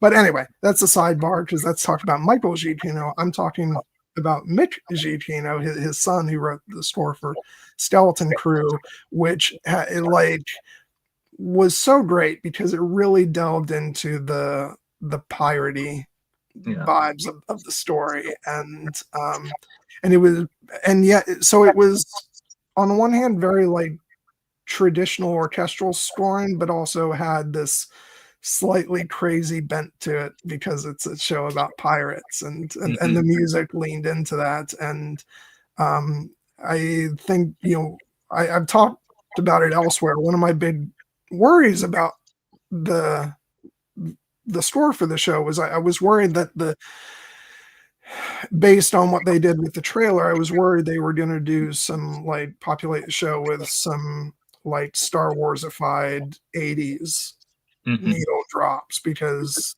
they were going for the whole 80s Amblin, vibe, and there were a lot of fans who wanted that, and I was like, no, you can't do that. Star Wars has a certain kind of style with its music, and I don't want real world needle drops, in the show. I don't care if they're in a Star Wars language, that still doesn't fit. And I'm so thankful that they didn't do that. What we got was true to the musical language of Star Wars, but very unique. And I just, I've got the album on my sort of to listen list on Apple Music. I haven't gotten the chance to sit down and listen to the full album yet, but I'm looking forward to it because I really enjoyed the music in the show, and it felt like, again, like it differentiated itself, but to me it very much felt like it belonged in Star Wars, and still felt like in that family of music with John Williams and Kevin Kiner. And yeah, so I just loved it, and again, the more piratey it got, the better. I do want to make another note about, like, that is not directly related to the score itself, but I read that when Jude Law was reciting the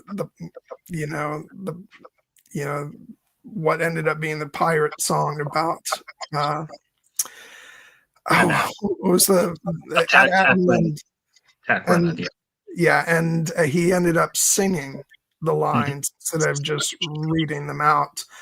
So that, I thought that was really cool, because that lended the musicality to that part of the show. And just a really excellent score. I think one of my favorites for the television, for the Star Wars television shows. Yeah, no, I would agree. And like, there is a high bar for that, because when you think about, like, obviously, the great John Williams is untouchable for Star Wars movies, and Michael Giacchino had done great work on Rogue One, and John Powell, newly Oscar-nominated John Powell for Wicked, did great work on Solo. But in particular, the even in the TV space, Woodward Göransson created an instantly iconic, theme with The Mandalorian, and then built on that. Can I say that my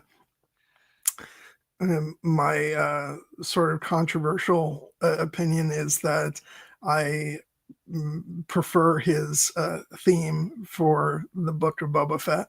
Oh, it's not controversial in these circles, because I would agree. Anyway, and I really like the Mandalorian theme, but that ending of the Book of Boba Fett, in particular, the one from the last episode where they actually have the Boba Fett, over the it's like, I'm like, that's a bopper. I love that. But then, like, Natalie Holt, I thought she did a great job with Obi-Wan Kenobi. Nicholas Bertel, a very beloved composer, did great music for Andor. Obviously, Kevin Kiner, who had done great work on the and his children, Sean and Deanna Kiner, like, did fantastic work with Ahsoka. And even though we weren't quite as high on as some of the others, Michael Abels for The Acolyte had some good music there as well. But this is just a triumph of a score. As you said, it's from a very different tone, like from like the very opening bars, like every episode plays in with that kind of soft little gentle, like piano cue almost, and or keyboard, and it's like it just kind of puts you in the right, brings a little smile to my face, and like gets me ready for the episode. And then the music from the closing credits, like, I love that from the jump. I was like, this is definitely not what you would normally expect from a star, but like, I'm vibing with this. This is fun. And then obviously there was great music within the show itself. You know, it's like I think probably one of my favorites is the music from the end of episode 6 when they're trying to escape the giant, you know, trash compactor, and then Vern pushes the big button and they manage to escape. And I'm just like, hell yeah, let's go, as the soaring music. And but even then, like, you know, like the theremin that they use on Kim's moon, like that is very different. Oh god, I love that. I love it so much. Yeah, anytime you want to bring in the theremin, I loved it when Natalie Holt used it for Loki. Which not Star Wars, but still Disney Plus. Anytime you like, and the fact that I don't think we've never heard the theremin in Star Wars before. I don't think so. It's usually associated more with, like, you know, Star Trek and things like that. Yeah. But yeah, it was great in this in use in this show, for a very, like, you know, distinctive location, and that is part of what made it feel distinctive. In addition to the wonderful, you know, him herself. But you know, she deserves her own piece of music there. Yeah, and just every time, like, yeah, like every time it really leaned into the pirate stuff, and with SM-33, there was kind of a dun, dun, dun, dun, dun, you know, yes. To really go with his pirate speech, you know, and it just. The whole vibe of the score was like fun, just like the show itself. It's a really fun score. Absolutely. And as SM-33 once famously, you know, said, you can't play a shanty on a harp.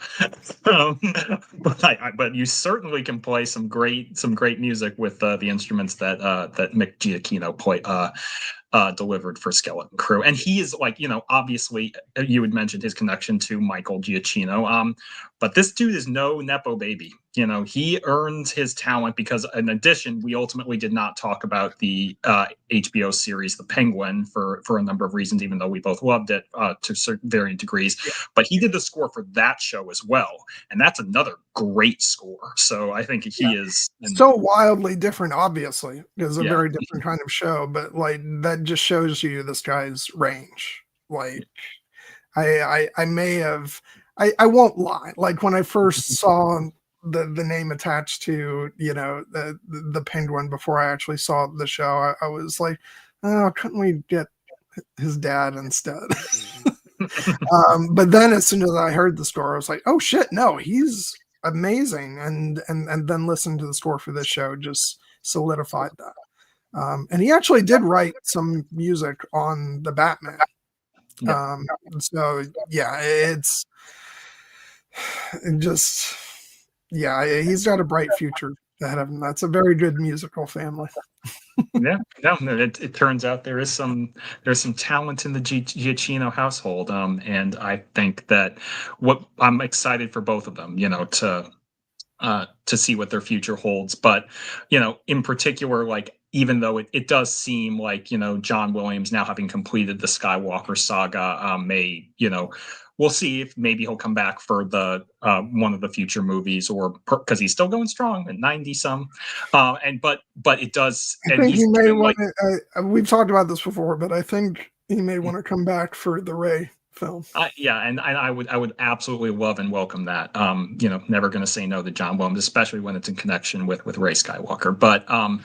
But if he does not, the future of Star Wars music is in good hands, because whether it's, you know, the Kiners, or whether it's Mick Giacchino, or Michael Giacchino, you know, or whether it's Natalie Holt, or whether it's Ludwig Göransson, or Nicholas Britell, there is some, like, the music has been consistently excellent, which, you know, given that this is Star Wars, that's something we want, and they have delivered on every project, I felt. Yeah, and I also agree, as you had kind of alluded to, the fact that, like, when they released the trailer with that Youngie Wim Bunky Dunko song, basically the version of Major Tom and Hatice, I actually really enjoy that song, but I am glad that it was not in the show. Yeah, I kind of look back on that more positively now that I know it was just for the trailer. But I was really worried that was the direction they were going in for the show, and thankfully that was not the case. So. Yeah. So okay, good. I feel like we've We did done it. our duty now, and we paid tribute to that score. And yeah, so as far as what's coming ahead on the channel, we talked about it last time, but I'll just bring some of the stuff up again. Next week, we're going to be talking about, we're going to be doing a 25th anniversary discussion of just one of my all-time favorite movies ever, Gladiator, which it will be the second time I've talked about that film on this channel, but the first time was way back. It was one of the very first streams I did, and I had Stev and Nessie on for that one. And when we have the discussion next week, I'll post that original discussion in the description of the video, and you can see a couple years younger me, little slimmer, if we're honest. And and yeah, but it's going to be a lot of fun getting to revisit the film and talking about it with you, Jared. I can never talk enough about Gladiator. And I'll be honest, like that new one that just came out, didn't really strike my fancy. So I will be celebrating Gladiator next week as a singular achievement. I'm sure we will touch upon certain aspects of Gladiator 2 when we talk about Gladiator. In particular, there is one reveal that the Gladiator 2 confirms that now whenever I watch the original Gladiator, it will be in my mind. Just honest to God. And that'll be something we can disagree on because for me, I do think it is a singular movie. I will say for that particular reveal, I was like, no, I call bullshit on that. It doesn't feel like it feels like something that was, to me, that was a retroactive decision made that for me isn't supported by what we see in the original Gladiator. But we can talk about that then. I think that'll be an interesting point, but I do agree. Like, I liked Gladiator 2 more than you did. I think it's a perfectly serviceable sequel, but the original is just a towering triumph, and one of my all-time favorite movies as well. And when I noted that you had talked about it on the channel before I officially came on as co-host, I was very happy to see it. But there was a small part of me that was like, oh man, I don't know if John will want to talk about Gladiator again. And so I'm because I never want to press you to talk about movies that you had talked about before, that if you feel like you've seen it's the perfect excuse. That's why I just arbitrarily was like, let's create this revisited series because it gives me the excuse to talk about my favorite movies again. Because I am not one of those people who is like, oh, we already did that. It's done and buried. No, if I have a favorite movie, I'm gonna find excuses to go on and on about it. Like it's so funny the number of times I've found a reason to discuss Pride and Prejudice on other channels. And lo and behold, we're gonna be finding another excuse to revisit it later this year. So it's thing is, I don't really care if other people feel like it's retreaded territory, which I think we're safe in this case. But I'm like, it's my channel. I can do what I want. Exactly. And we're both gonna again. It'll be a great discussion, and it'll be a love fest for that movie because it is one of my all-time favorite movies as well. The first and we'll go into the many reasons why and the effect it's had on my life as well as yours. So looking forward to that. And then the week after that will be February 9th, which is the Super Bowl. So we're taking that week off. But then in the weeks to come after that, we'll be talking about the films Ex Machina, Nosferatu, and the new Robert Eggers film. We'll be revisiting Amadeus, another film from not quite as early on in the channel's history, but still something I've discussed before. But the theatrical version is being released in 4K, so I definitely wanted to talk about that again. And then we'll also be talking about the Disney live action version of Cinderella in March, and which which you got me to watch, and I absolutely loved it. That's going to be a really fun stream to talk about, and is really only one of two Disney live action remakes that I've seen. The other being Beauty and the Beast, and I have no desire to see any of the other ones, but I always knew that Cinderella looked like a really good one, and so you finally gave me the push to be like, okay, I can go ahead and watch it now. As a matter of fact, I did watch it for the first time as when we did that watch party, right? I think that was my first viewing. No, and it was a great fun experience to do that. But I'm glad we'll be able to revisit it again and to talk about why I find it to be not just like, in my opinion, by far the best of the Disney live action remakes, but truly a great movie in its own right. My favorite version of the story. And I think the talents of one, Kenneth Branagh have a lot to do with that, but also the absolute magic of Lily James and Richard Madden as well. So I was saying we're going to get to go on about the absolute incredible talent and, let's be honest, stunning beauty of Lily James. Indeed. Which, again, like having seen her in Downton Abbey first, and knowing that she was going to be on this role, and this being like one of the first big things that Richard Madden did after his time on Game of Thrones came to an end. Like, I would have been excited for that regardless, but for the movie to be as legitimately great as I think it is, it's why it's one of my all-time favorites.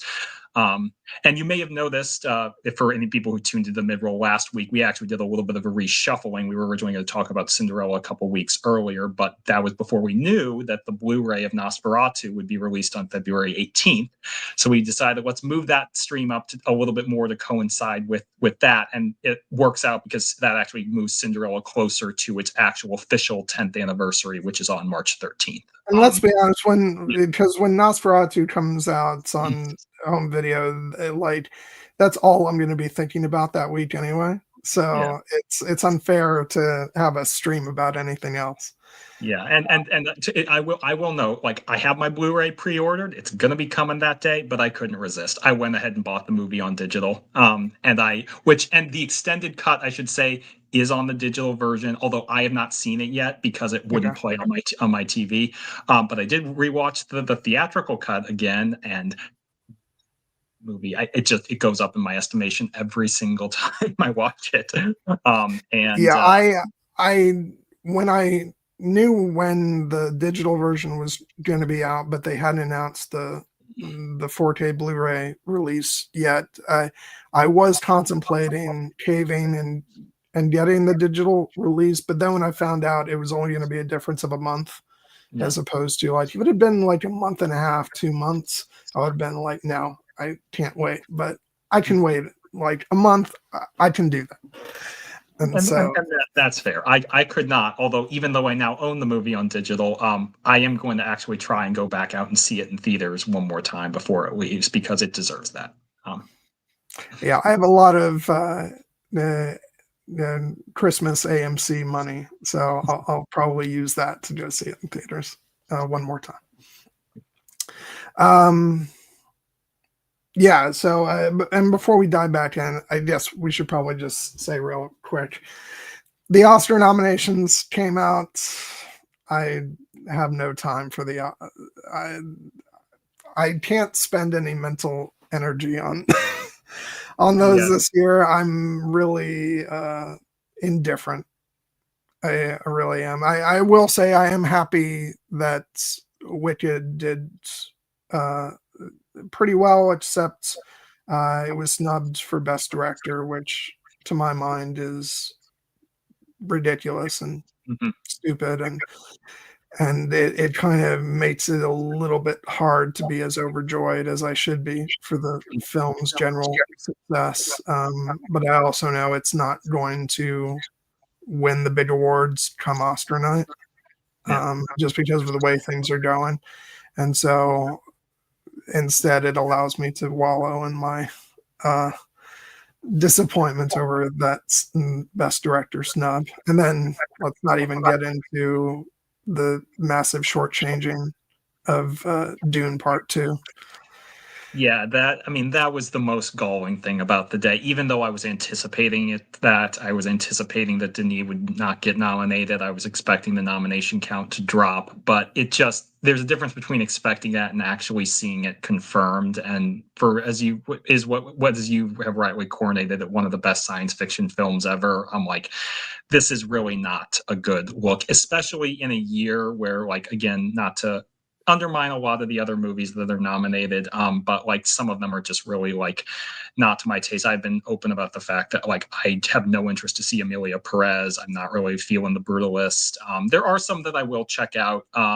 One being like the James Mangold Bob Dylan biopic, A Complete Unknown, just because I like James Mangold. I am interested in Conclave, but for the most part, when I saw some of the I tried to focus on the bright spots, as you kind of teased me for. Like, I am legitimately happy, even though I think it should have been in Best Picture, and perhaps it was close because it led the nominations for the non-Best Picture nominees. But like, I was happy to see Nosferatu get 4 cinematography, costume design, production design, makeup, and hairstyling. I was happy to see Alien Romulus get Best Visual Effects. I was relieved that Cynthia Erivo was not snubbed because there were rumors about that, and I was like, "Fuck no, don't you dare!" And then obviously, even though it goes on to say that like there are other great individual performances and things like that, and like I know our friend Trish is probably going to be very happy at how well The Substance did, but that just tells me that like there was only space for 1 or 2 genre movies and that's not the way I want it to be.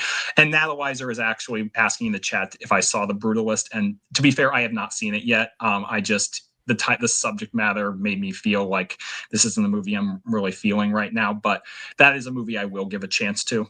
I cannot say the same about Emilia Perez. I'm sorry. Yeah, I think I'm more eager to see The Brutalist than you are, because you filled me in about some of the more difficult aspects of that film, but I'm still interested in seeing it. It looks like cinematically, it looks like right up my alley, and it's got a lot of performers that I really love, and just the scale of it looks impressive. So that may be another one of the films that I use some of my movie money to go see, unless it's. I think I saw that it actually is getting a limited IMAX showing at my IMAX theater. So maybe I should probably take advantage of that, because if that seems like a movie that would benefit from being seen in IMAX. So I'll consider that. I looked at the Nosferatu nominations and I'm like, it at least should have gotten best score too, and it didn't. So I'm not in the positive frame of mind that's maybe I would be on other years, and that's just because I just feel they're going too strongly into sort of what I would characterize as more sort of stereotypical, like Oscar films that's like you would expect them to go for, and not enough for the really interesting work of the year. And so I just feel like I'm tuned out this year, and I'm just going to instead focus on hyping up all the films that I loved and that I think people should see. I'm still like hyping up a movie that didn't get any nominations. It was very didn't get a lot of notice when it came out the year, and kind of just disappeared. And that film that I've been going on about is called National Anthem, which I think people should see, especially given the times we're in right now. It's a very refreshing film, and has a lot of great performances. It's one of, and it's also one of those films that I'm actually, even though the physical media release that it got is technically on, it's not a like fully pressed Mhm. Blu-ray. It's actually a manufactured on demand, Mhm. like BDR, which is Mhm. basically what you can buy in stores yourselves and record something onto. I wish it had a pressed the properly pressed release, but I'm going to get it because, to be completely honest, I'm worried about the film's continued availability in the years to come. Uh, Mhm. because it is that type of movie that is really sort of groundbreaking in the kind of story that it tells. Um, and so, yeah, even though it's not necessarily my top movie of the year, because in a year where we've got Dune Part Two, Wicked, and Nosferatu, like you know, I have to forgive myself for hyping those above all others, but I do keep trying to mention national anthem to people who will listen, because it's a really beautiful film that shows, I think, what this country could be, Mhm. and unfortunately what it's not, and what it's definitely not going to be for the next couple of years. And it's a beautiful love story, um, if bittersweet too. It's got some bittersweet aspects to it, but yeah, uh, yeah, no, that I think I'll probably be, that'll be one of those movies that I'm sort of very annoyingly telling people in years to come, hey, you probably missed out on this. You need to watch it. So, heck, Yeah. maybe we'll even do a stream about the movie at some point, just so I can. Yeah, Uh, I mean, I have not seen it yet, but I obviously take your recommendation seriously, and I'll try to get to it when I can. And I'll just point out in the chat, as Natalizer has saying that about the Brutalist, that they thought that was great, reminded me of There Will Be Blood and The Master, and I have to say that does make me more excited to see it, Natalizer, because those are two great movies. And again, like, I think just the tone, like, I wasn't necessarily feeling the premise or the tone, but the more I hear about it, the more I'm like, this is a movie I should see, probably. And I will. I will give The yeah, Brutalist a chance. and that is very much the vibe I got off the filmmaking from just seeing the trailer.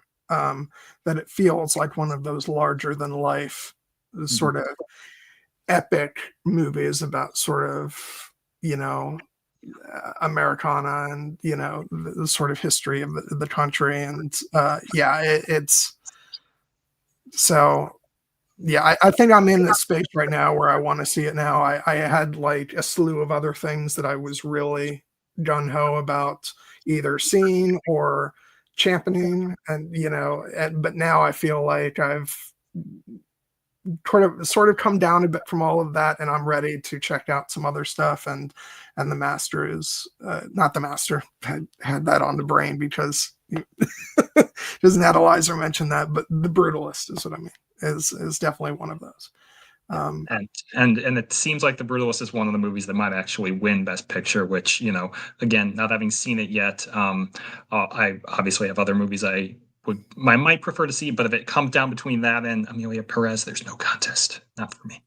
yeah, But in I haven't been like I've just sort of been unknowledgeable about Amelia Perez, but I did see the trailer, and I was kind of like, the thing for me is, we talked about this before. I tend not to see stuff just because it's garnering buzz. It has to pique my interest, and I will say that if it wasn't for like the award, buzz, it probably wouldn't be on my radar. But yeah, so it's not something I'm personally rushing to watch.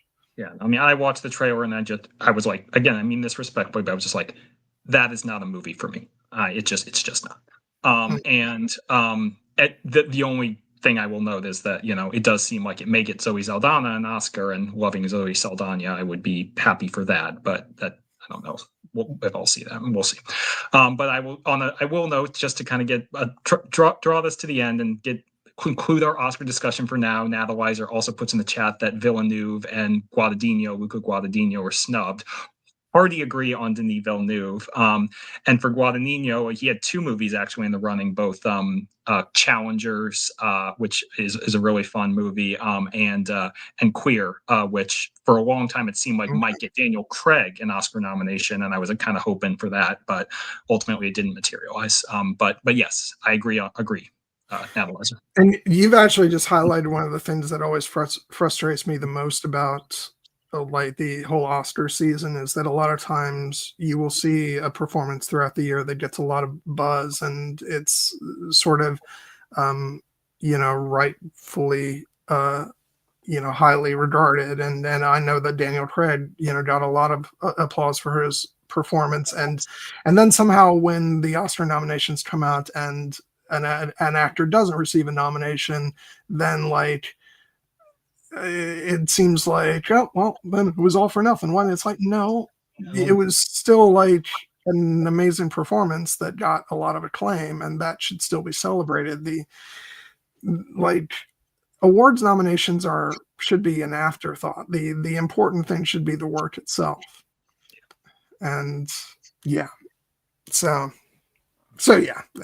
Anyway, that was us airing our grievances for the 2025 Oscar nominations. Yes, and also rectifying some wrongs about our not discussing the music of Skeleton Crew, and all of that added up to what I believe was probably our longest mid-roll ever. But again, we had some stuff to get off our chests. So.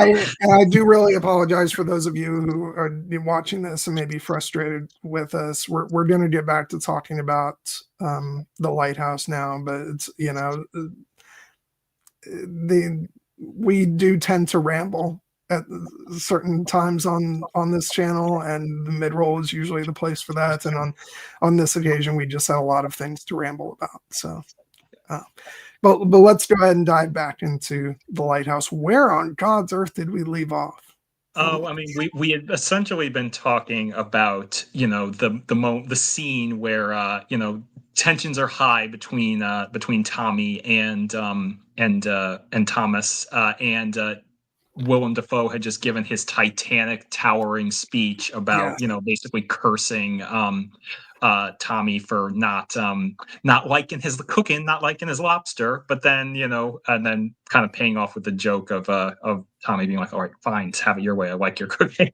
And we were talking about the fact that even though that is like just a great piece of writing in and of itself, it also is kind of a direct foreshadowing of the fate that awaits Tommy at the end, because when he's talking about like the essentially the Triton rising up and smiting him, and the him becoming basically a blasted bloody film for the souls of dead sailors, aka seagulls, to peck and claw and feed upon, only to be lapped up and swallowed by the infinite waters of the dread emperor himself. And that iconography all comes back as the movie kind of races towards its climax. So I think we're probably heading there talking about it, because again, at this point, the cat is out of the bag, or I should say, in the parlance of this movie, Tommy has spilled his beans at this point, and that is really kind of the inciting incident that drives us toward the end. Yeah, and again, this is where it all comes into like the concept of the unreliable narrator, and that it's at we get to the point where Tommy tries to leave the island via boat, and from his perspective, Willem Dafoe comes after him with an axe and chops up the boat, and then runs after him trying to kill him. But then we're told from Willem Dafoe's perspective that actually no, it was Tommy who was chasing after him, like a madman with an axe. And though my read on it is that he's being truthful there, we really don't know, do we? No, we don't. Because again, what we see is Willem Dafoe as Thomas. Again, apologies. The fact that both these characters share the same name makes it easier to refer them by the actors' names. But we see Thomas destroy the boat with the axe, and obviously our eyes are trained to trust what we see just intrinsically. But in this case, as Yoda would say, or Obi-Wan would say, I'm sorry, your eyes can deceive you. Don't trust them, and that is very much something we have to be doing at this, because it certainly seems, even if whoever just ultimately destroyed the boat, like it got destroyed, and that is at the point where not only have they had all this highly charged emotional conversation, but they have also run out of alcohol, and so they have started drinking turpentine mixed with honey, which is almost certainly not helping either of their mental states. I do love the hilarity of Willem's Dafoe character, writing down in his log that Robert Pattinson's Tommy is, a drunkard, and it's like, dude, you're not you're not any better in that regard. No. He is most certainly a bit of a hypocrite on that front. Although perhaps he holds his liquor or his turpentine better than Tommy, because he one of, like, in that scene, that again, even if Tommy is losing his marbles at this point, his understandable and righteous kind of anger of the fact that, like, for everything else that's been going on, he has been working very, very, very hard throughout this movie, doing these menial kind of thankless tasks. And the prospect that this one guy might have it in him to basically say, yeah, when you get back to the island, let him go and don't pay him. That seems like it would. The seeds are also planted to, like, very early on, when they have a disagreement about whether Tommy has actually been doing good work. Yeah. And then also the fact that Tommy is having these time lapses where he thinks that less time has passed, that, like, it's only been a day since the ship was supposed to come, and we find out, no, it's actually been weeks. Mm-hmm. So from Tommy's perspective, we're seeing him do a whole lot of work, but is that the reality? Maybe he doing... Are we seeing the times that he actually is working, and the rest of the time maybe he's passed out drunk and and missing out on a lot of his work? We really don't know, because we don't have an objective viewpoint. Yeah. So, but when that cat comes out of the bag, that when Tommy gets to see the log, it's which I just realized the interesting thing about the fact that, one of the things that's a point of contention between the two of them is a handwritten log, and also another part of what's going on in Tommy's psyche about the logs, plural, that led to the death of Winslow. Different kind of logs, but still interesting to know. Mm-hmm. Yeah, no, it definitely seems like there could be a connection between that unraveling, because in that scene when Tommy finds the log and is basically learning that Willem Dafoe Thomas is recommending that he be sacked without pay, it seems he's furious about that, but then he shifts, and, like, immediately, it's seems like he gets down on his knees and starts begging to be let into the light, to allow me to just let me into the light, old man. I've learned so much from you. Just show me. Let me show you. Give me another chance. And then he basically is saying he'll beg for this. And this is where he truly looks unhinged. And it is notable that Willem Dafoe's character, who, again, we started out thinking, like, something off about this guy. He talks like an old sailor and is using all these weird aphorisms and is kind of standing naked in front of the light. It's very telling that at this point he seems very grounded and is looking down at little Tommy and being like, "You got issues, boy." Yeah, more and more as the movie passes, and then that's why I am inclined to believe that actually, I think Willem Dafoe's Thomas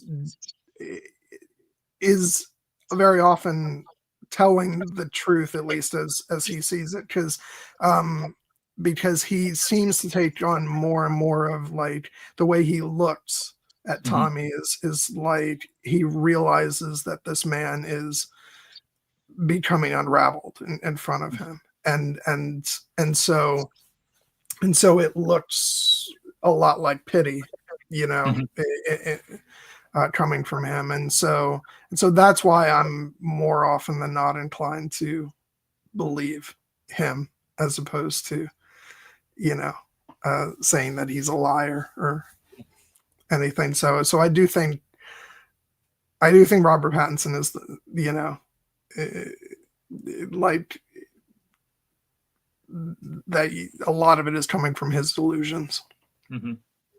Yeah, and they they also play with the unreliable narrator aspect of it from with other details, like the fact that originally Willem Dafoe's character says that the reason he walked with a limp is because he broke his legs, but then he talks about being stranded on an island and contracting scurvy, and that's why he has the limp, and Tommy kind of calls that out, and he kind of looks at them like, no, I did I say that? And like it's entirely possible that he just likes to spin yarns or said was kind of just riffing there, but it's also like maybe Tommy just made one or both of those original stories up in his increasingly and twisted. It could be like either one is equally plausible. Yeah. Like it could very well be that Willem Dafoe's character does like to make the story of his life a bit more interesting, and maybe he adds certain spins to his stories. We just don't know, and again, that's just part of what makes this so fascinating. Yeah, it's a delightfully twisted knock, but ultimately where it leads, of course, is at this point, whatever relationship there could have been between these two men, father, son, mentor, something more intimate, it's gone at this point, and there's nothing left but enmity. And of course, this is when Tommy attacks Thomas, and the inciting incident, I should note, is when Thomas uses the opportunity to really tell Tommy what he thinks of him, when he's like, look at you, handsome lad with eyes as bright as a lady, come to this rock playing tough. You make me laugh with your false grum. You pretended some mystery in your quietudes, but there ain't no mystery. You're an open book. A picture, says I, a painted actress screaming in the footlights, a bitch who wants to be coveted for nothing but being born, crying about the silver spoon, what should have been yours. And then he goes on to, accuse him basically like, what are you going to do? Are you going to kill me? Are you going to kill me like you killed that gull? And then when Tommy denies it, he is just like, liar, you murdering dog, you changed the wind on us. It was you that damned us to 'twas ye. Will you tell you what you wished you'd done to old Winslow? Will it be me then? For Winslow were right, Tommy. You're a dog, a filthy dog, a dog. And that is not something you want to, it's harsh. Perhaps there's a grain of truth in there, but that is not what you want to say to a dangerous, potential murderer who is going insane. I'm just cracking up because I'm comparing it to the scene in Deadpool and Wolverine when Wolverine really lets Deadpool have it in the car. Yeah. And then that leads to a fight too. Yeah, no, and after he has that moment, Deadpool just says very quietly, "I'm gonna fight you now." That is Tommy does something a little bit more drastic, but yeah, they get into fisticuffs, and it's not, yeah, it's a pretty ugly fucky scenes. Oh yeah, yes, because of course, in addition to punching on each other, Tommy decides to have a little bit of hallucinations, and at first he sees the real Ephraim Winslow, and obviously that triggers some anger and fear in him, and then he sees the mermaid, and she is very reaching up to touch his face, and he is like drawn in by her trance. And then he sees Willem Dafoe as basically Triton, laughing deranged, and that is the final straw, as it would be. Yeah. Oh, But he, God. yeah, that is like, people like to make fun of, or not make fun of, like, because people love Willem Dafoe, but like this is the Willem Dafoe look, the kind Yeah. of eyes wide, mouth open, like classic, like, mad with glee look, and he had to get into this movie. He had to, and the fact that he's cosplaying as Triton the Sea King, again very different from the version in The Little Mermaid, is is just Yeah, about and then you got the tentacles, which Tommy, earlier in the film, hallucinates seeing when he sees that Thomas is up in the lighthouse, and because it has to be really something weird and strange going on up there, and that's what he imagines, and so yeah, that comes to that comes back here, and it's just like so fucking weird. I love it so much. Yeah, it is truly deranged in the best way. And then what it leads to ultimately, of course, is despite losing his marbles with these hallucinations, ultimately Tommy, being younger and stronger, and beats Thomas into submission effectively. And the only thing, when Thomas is calling out basically like, "You're killing me," he stops. But then he's like, "Now I'm the one with the power," and he's gonna make Thomas. Thomas called him a dog, so he's gonna make Thomas act like a dog. He puts a leash on him, makes him get down on all fours, and then in a rather has him bark like a dog, and has him bark like a dog, exactly. And then in a rather another fucked up instance of where he's at, he takes him to the base of the lighthouse, and he's gonna bury him alive. Which is again obviously a horrible thing, and it's like makes it clear that like Tom, even though Tommy did not like again directly kill Winslow, at this he would basically just allow them to die given the situation that they were in. But he has at this point killed the goal, and now he is very much intending to kill Thomas. And this is a sign that he is truly gone. He has crossed the line now. Although if he did truly bury, he didn't do a very good job of it, as Thomas comes back. Well, but let's talk for a second about just as Thomas is being buried, like just another example of Willem Dafoe's just utter brilliance is, as he's reciting this wonderful language, written by Robert Eggers, which by the way, the earlier scene when he's, doing his curse, I thought that was like a straight quotation from, some Shakespearean thing or whatever, but actually that was written by Robert Eggers, and he mentions in the commentary, I've gotten accustomed to writing in this sort of faux Shakespearean, language. I'm like, that's how you're summing up your writing there. He's a fucking brilliant master at that. Yeah, it's another one of those instances where I think Robert Eggers like severely underestimates his own talent. Yeah. Because like he's just like, what an extraordinary writer. Yeah. It's incredible. But as Thomas is being buried alive, he's sort of forecasting, what will become of Tommy should he look in the lighthouse at the light. But as he's saying all this, he's getting like more and more dirt in his mouth, and it's just like only Willem Dafoe could do it in the way that it's being done, and he just keeps saying it, but it's becoming more and more muffled. Yeah. and he's like practically choking on the dirt, and and eventually he passes out. But he's not done. No, he's not.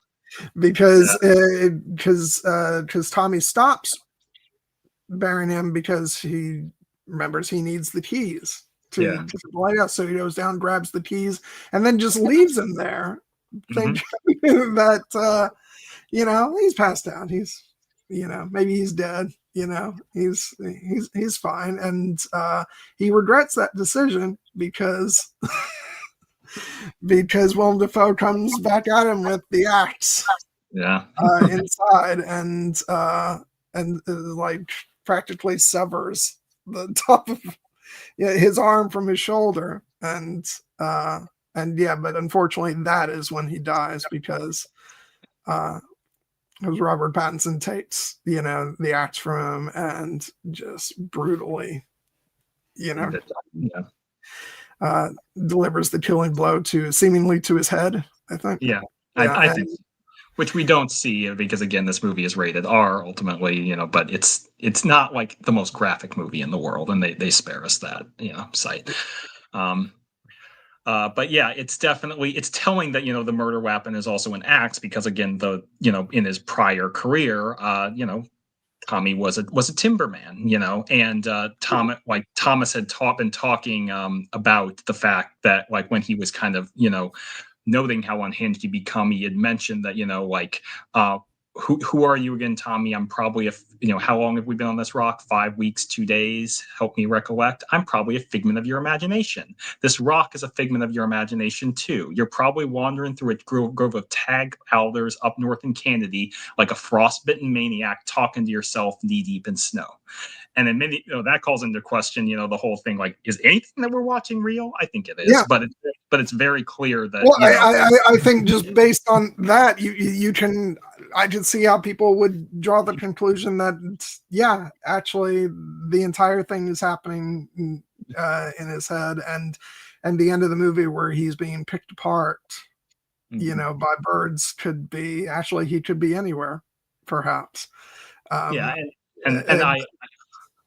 But at a certain point, you're like, we have to accept some stuff is really happening to be involved in the movie. So I for like this is actually one of the things that like as much as I love these movies that kind of trade with like dream logic and stuff, like where I too tend to have a personal line is like if the movie makes it clear that everything that we've seen we can't trust, then I disconnect from it a little bit. I need at least one or two like solid anchors, and I do think that the fact like the one anchor that I'm really holding on to is the fact that like yes, these two guys were actually on an island with a lighthouse, and those events are real, even if Tommy is ultimately a very unreliable narrator and slowly going insane.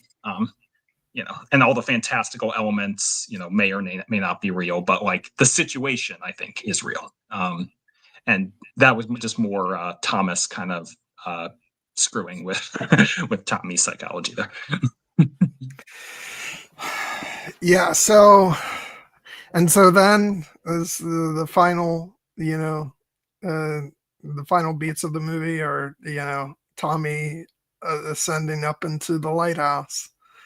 And it gets into some like really weird, freaky filmmaking that's like Robert Eggers even sort of says, as he describes it accidentally gets a little Apocalypse Now-ish.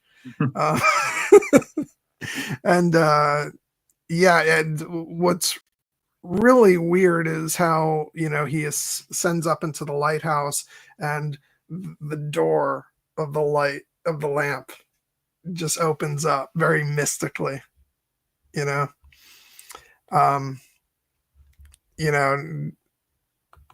it's and just the light itself, this is accurate to what it would have looked like, but it looked so like magical and like there has to be something, mystical about it. And, it's just one of those fortuitous things where the actual real thing fits the purposes of the story they're telling beautifully. Yeah, no, I mean, this is what's called a Fresnel lens, and it is very typical of lighthouses of the period. But obviously, it's not doesn't look like a lot of the lights that we're familiar with now in our modern day. So in this case, kind of what once was, normal in the past has become very like, ethereal for us once again, with the touches you noted of like the door swinging open by itself, and the fact that this movie is shot in black and white, makes the light feel like even more unsettling than it might if we were seeing this in full color. And then there's Robert Pattinson's performance, where he is staring into the light, and they don't show us, what's in the light necessarily, but whatever it is, again, it's the forbidden, fire that mankind is not supposed to have, and we get very much the Indiana Jones ending of like you look into the power of the gods, and literally it melts your face and drives you insane. And in this case, or in that case, kills you. In this case, perhaps condemns Thomas to a fate worse than death. But yeah, like this is just an incredibly frightening and evocative shot. Again, made all the more striking by the fact that it's in black and white. Yeah, and just the stuff going on with, like I said before, of them kind of stripping away the oh god, what is the filter, so that if you looked at the prior shot I had up where you see him and his face is drenched in blood, this is stripping away the filters makes it appear as though some of the blood is melting away. Yeah, and it's just very evocative, and and it's just like just his maniacal, like screaming is it's just one of the fuckiest endings to a movie ever. And then of course he falls down the stairs of the lighthouse after being burned by whatever's inside, and the movie ends with, as we talked about earlier, him being essentially Prometheus and lying on the shore and being pecked apart by the seabirds. And it's just like, of course, you just know that that's where the credits are going to roll, and you're like, oh god. Then the credits roll, and then you get this, this like sea shanty song playing over it, and it's just one of those brilliant, final touches in a movie, and you're just like, what the fuck just happened? Yeah, no, the tonal contrast is very much designed to unsettle after leaving you with that horrific and kind of indelible final image, and then going into kind of a jovial sea shanty, is definitely exactly the kind of mind twist that Eggers wanted you to have. Well, and it very much reminds, although it's much more demented, in a sense, it reminds me of the way David Lowery ends The Green Knight. Yeah, with that sort of upbeat, traditional music, and after just after the way that ends, and so it's just that upbeat, cheerful music is always a really disturbing way to end these types of movies. Yeah, no, and shout out to we praised the music earlier, but shout out to Robert Corvin, who did the score for this, and Mark Corvin. Yes, you're correct. Yeah. Who did the score for both the Lighthouse and Robert Eggers' previous film, The Witch. Going forward, the Northman and Nosferatu was scored by Robin Carolyn. But this, this is. I'm sort of a split mind between it, because I'm like, I wonder, why that sort of partnership didn't continue on. But on the other hand, Robin Corlin has just done such superlative work on both the Northman and Nosferatu. I'm like, I can't complain about that, like, at all. I can't either. Again, like it's just notable because obviously Robert Eggers has a team who has been very loyal to him, not only from his actors, but again, Yaron Blatsky has shot all of his movies. I think he's worked with the same production designers and editors and costume designers on many of his projects, if not all. And so I don't think there's anything untoward there. It just may be that like Mark Corbin had a certain sound that he needed for The Witch and the Lighthouse, and Nosferatu and The Northman needed more like sweeping, or type scores, as opposed to The Witch and the Lighthouse both have scores that are very much designed to be like kind of sparse and unsettling. So it could just be creative. I will say the upside has been that Robin Corlund seems to have a deal with Sacred Bones Records, who has released both the scores for The Northman and The Lighthouse on both vinyl and CD. So I'm not going to complain about that, because it means that I've gotten to have physical media editions of both of those scores. Yeah. No, I might have to buy the Nosferatu score because again, best of the year in many respects. Has some of the best music of the year, as we had said, should have been Oscar nominated. In particular, the Daybreak track is like, I'm like, that might be the, other than some of the music from Dune and obviously the great, like musical moments from Wicked, like that might be the music of the year for me in movies. Yeah.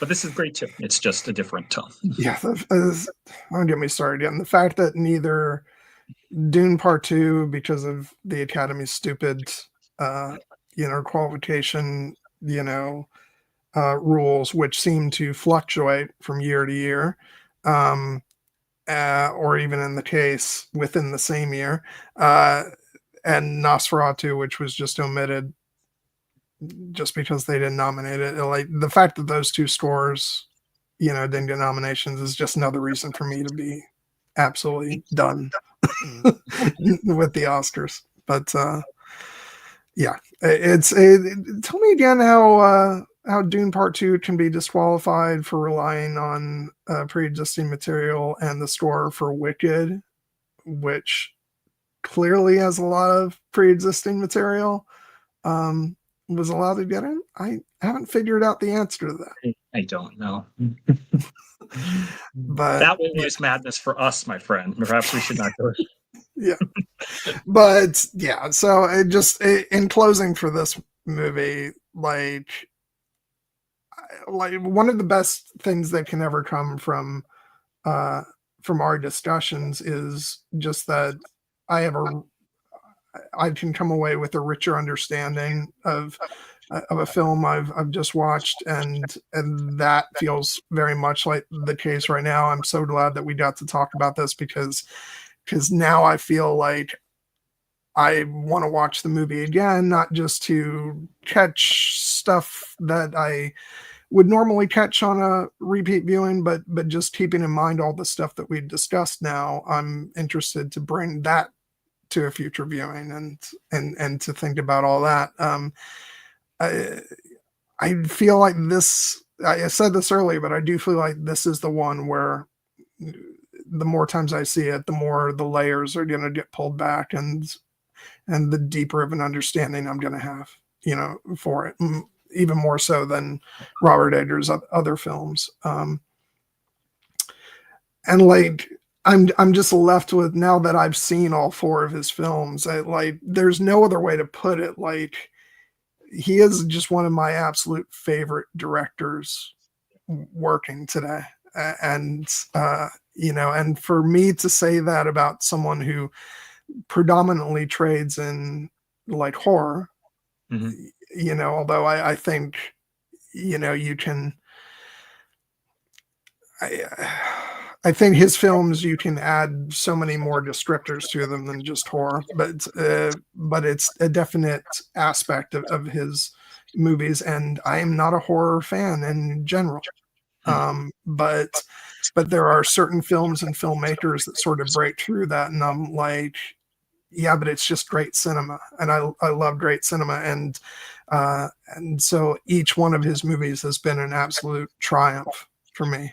And I've really enjoyed getting to be exposed to them and had like these different experiences with each of them. I love the fact that the first time I saw The Witch was in that watch party, you know, and and the fact that my first time watching this movie was in preparation for this discussion. Um, and then I had sort of my own individual, like The Northman was the first of his films that I saw, and that was kind of an individual choice that I made to see that because it looked right up my alley. And I feel like Nosferatu was this sort of thing that came from all these different directions of liking his work on The Northman, but also being exposed to his work, on The Witch from you, Laura, Trish, um, and now it's just interesting that this was the last piece of the puzzle, and the fact that it is his most bizarre work seems fitting. That like I needed to see his other work to be prepared for this one. I'm very glad that we have successfully converted you into the Robert Eggers, appreciation hive, or eggheads, as Trish called us in the chat. Because echoing out what you said, like he is undeniably one of my favorite working filmmakers today. Like, Christopher Nolan, Robert Eggers, Guillermo del Toro, like these are directors who like their name alone is enough to get me to go see a project. And there are other directors who are getting up there with that, like Greta Gerwig, don't forget Denis Villeneuve. And Denis Villeneuve, of course. But in particular, the thing about Robert Eggers is it's just striking because, as you said, like normally horror movies are not the type of genre that I gravitate to the most. There are ones that I love, and they tend to be ones that are a little bit more focused on atmosphere and chilling kind of psychological drama, as opposed to the classic like jump scares. Like I love movies like The Shining, and I think that this is actually one that kind of evokes that more. Like I've never been a fan of like slasher movies, like or torture or anything like that. I mean, although you could arguably say that Alien is a it's a slasher movie in its fashion, but that has so much like but and I've talked about this before, but what made Alien work for me from the get-go was the fact that its horror lies in its atmosphere and in sort of the isolation of of being in the dead quiet of space and like genuinely not being able to go anywhere, which is usually a contrivance for other horror movies, but in the case of Alien, it's a fact. And so Alien, I feel, really was my sort of what's the term, gateway drug to to other horror films. And so and what's nice is I'm able to really trust you and our friends in terms of like what kind of horror movies I'll like. I haven't yet been steered wrong by a recommendation, although sometimes I'll put up my arms and be like, no, I can't go there, like in the case of The Substance, where I'm like, Trish, I understand why you're recommending it, but there's just some places I can't go. And based on what I've heard about the end of that film, I'm like, nope. I will be watching The Substance, so I can give you a report and see if we corrupt. But like we don't need to talk about it on the channel. But in particular, just to say about Robert Eggers, again, it's not that my typical like preferred genre, but like I can just say like this man has earned my trust like unequivocally, and like going forward, absolutely anything he does for the foreseeable future will get a watch from me. And it is notable that we actually do know what his next two projects are going to be, because they've been announced recently. His next film is going to be a film called Werewolf, spelled in the old English kind of way of WERWULF, apparently set in like the 13th century. And it's that that is definitely one I'm like, yep, that tracks. The one that I was shocked to learn is that apparently after that, he's going to be doing a sequel to Labyrinth, which is I never expect him to do. I heard rumblings about this weeks ago, and I'm like, that's bogus. That like, how would that even work? So the fact that this has been confirmed now, I'm like, what the fuck? Yeah. I don't know how that's going to turn out. Like that could either be his first misstep, yeah, like, or it'll be absolutely brilliant. Yeah. And so I don't know. It's because like, is the Henson Company going to be involved? I don't know. Like, I don't know. I mean, like, I obviously. I mean, they have to be, right? Because they are Labyrinth. Exactly. So, like, they own it. It's not like they just helped on the film, you know? That's Jim Henson's. That was Jim Henson's baby, in addition to the Dark Crystal. So, so it's got to have puppets. Like, not just puppets, but Muppets, basically.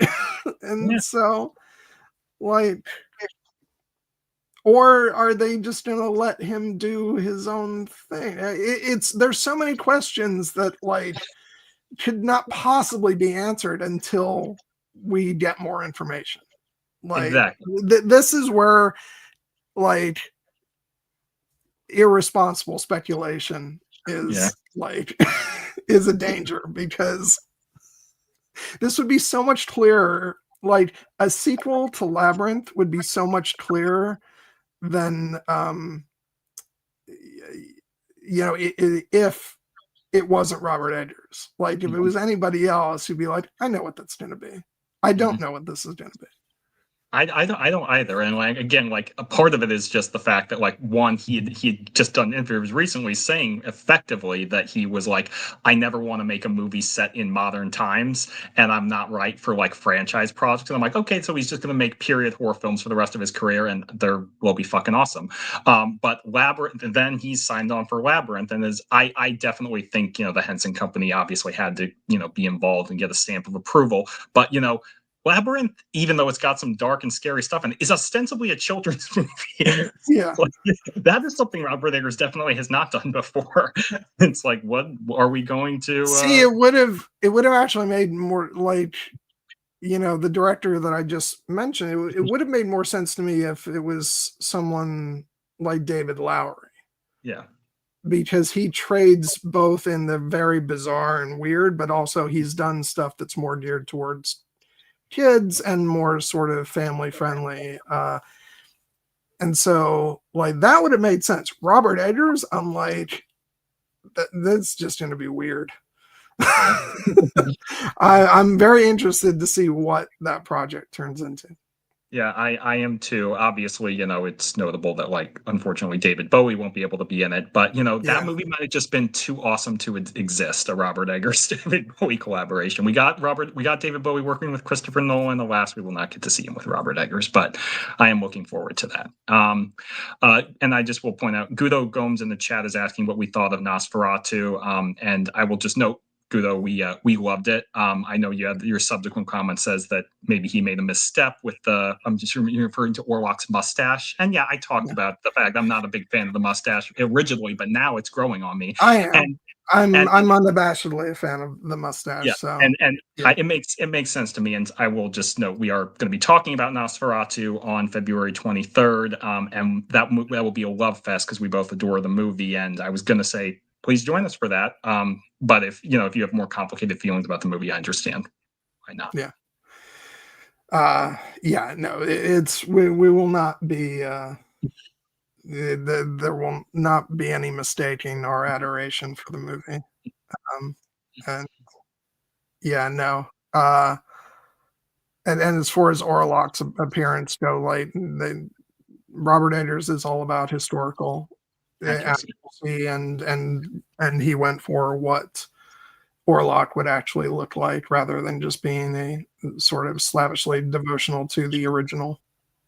film, which, and I'm fine. And, it worked wonderfully for me. I thought everything about Orlok's portrayal was great and disturbing and twisted. And so I can't wait to talk about that. That's going to be a lot of fun. And I'm looking forward to getting to pick that up on 4K in a couple weeks. But yeah, so do you have anything else to say about the Lighthouse? No, I'm very glad that we got to talk about it and that you have now completed the quadrilogy for now. And I definitely think that, with your own journey with it, it probably was for the best that, the Lighthouse is the last of the Robert Eggers films you have seen to date and not the first, because this is not an entry point movie for anybody, but it is, I think, ultimately a movie that it rewards you on like deeper examination of its layers, and it's a reason why I think for a lot of people who like study films like in like an academic sense, I think for a lot of them, like, they think Lighthouse is Robert Eggers' best movie, and like I get why, because it does have a very like literary quality to it at times, and ultimately it's you can delve into it with all manner of interpretations and there will never be a right answer, as opposed to some of his other work, fantastically twisted as they are, like they might have more conventional narratives, like The Northman is basically a revenge tale, even though it's does a lot of other stuff and is great, but like this movie almost defies categorization, and I really just have to come back to that line I opened in the beginning. This is either madness or brilliance. It's remarkable how often those two traits coincide, because this movie is definitively, in my opinion, both. Yeah. I do think I would have been more apprehensive about the rest of Robert Eggers' filmography if this was the first thing that I saw. It's like how I always say it really was for the best that the first Ridley Scott movie I ever saw was Gladiator, which is such a crowd-pleasing effort, because I don't think if, younger me had first seen like Blade Runner, for example, that I would have taken to that. And I even still struggle with the original Blade Runner a little bit. Alien is by far my favorite of the early like sci-fi Ridley Scott movies. But it's just, sometimes you see things in the right order. But yeah, it's what a twisted, weird, wonderful movie. I will say my next viewing, I'm going to have subtitles on, because sometimes it was hard to like keep track of some of the language, just because, it is so literary, and so I'm interested in taking in the details of everything that's said, because it's such an important aspect of the movie. But yeah, I will say I'm glad that I didn't like give in a temptation and buy that deluxe 4K edition of this, because I will say that it's hard to, I'm sure it would, but it's hard to imagine the film looking much better. This was a beautiful Blu-ray edition that I watched it on. I thought the cinematography looked stunning as is. So, and the fact that I got it for like $5, I'm like, that was a real steal. So yeah, but yeah, so I guess that's it. So just a reminder, next week we're going to be talking about we're going to be celebrating the 25th anniversary of Gladiator. A little bit early in the year. It didn't come out until May, but that's okay. We're going to be cheating this year when it comes to the anniversaries. We're not going to get them like right on the dates, because sometimes a lot of movies tend to come out at around the same time, and we don't want to be ruled by that. So yeah, we'll be talking about the absolutely classic film Gladiator. The week after that is the Super Bowl. We'll be off, and then in the weeks to come, we will be talking about the films Ex Machina, Nosferatu, Amadeus, and the 2015 live action Cinderella. Yep. So yeah. Thank you to those who tuned in the chat and everybody who stopped by for this stream.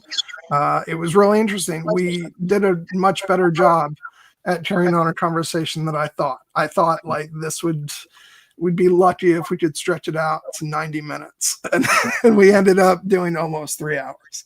Yeah, just because it's such a weird movie to talk about, and so we held off on talking about the plot for a long time into our discussion for that very reason, and maybe that helped us.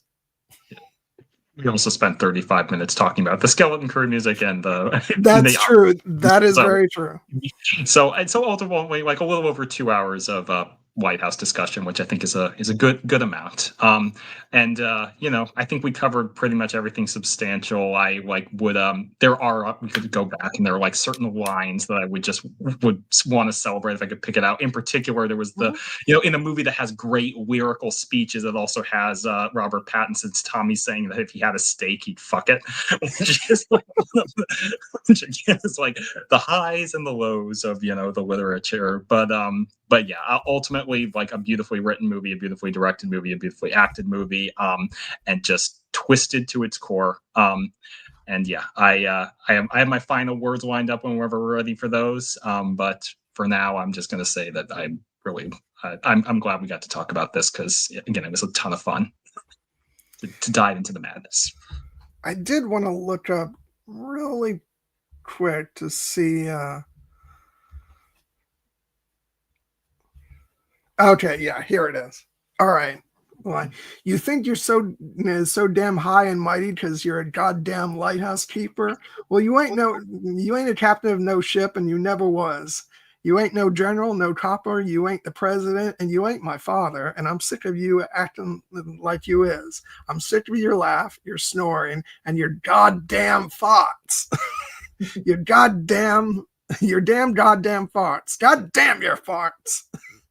You smell like piss. You smell like... Okay, this is the part where I'm going to skip over some words. Okay, like hot onions. Fuck the farmyard shit house. And I'm sick of your smell. I'm sick of it. I'm sick of it, you goddamn drunk. You goddamn no account, drunken son of a bitch bastard liar. That's what you are. You're a goddamn drunken, horse-shitting, short shit liar. A liar. You have a way with words, Tommy. Indeed. I can't think of any better way to finish off. Yeah, so I will just say, again, not trying to put on my Willem Dafoe voice, but just the closing. It's one of the first lines we hear, and it's the last lines we hear in the movie. Should pale death with treble dread make the ocean caves our bed? God, who hearest the surges roll, deign to save our supplicant soul. And with that, good night. And watch out for mermaids, guys. Yeah, absolutely.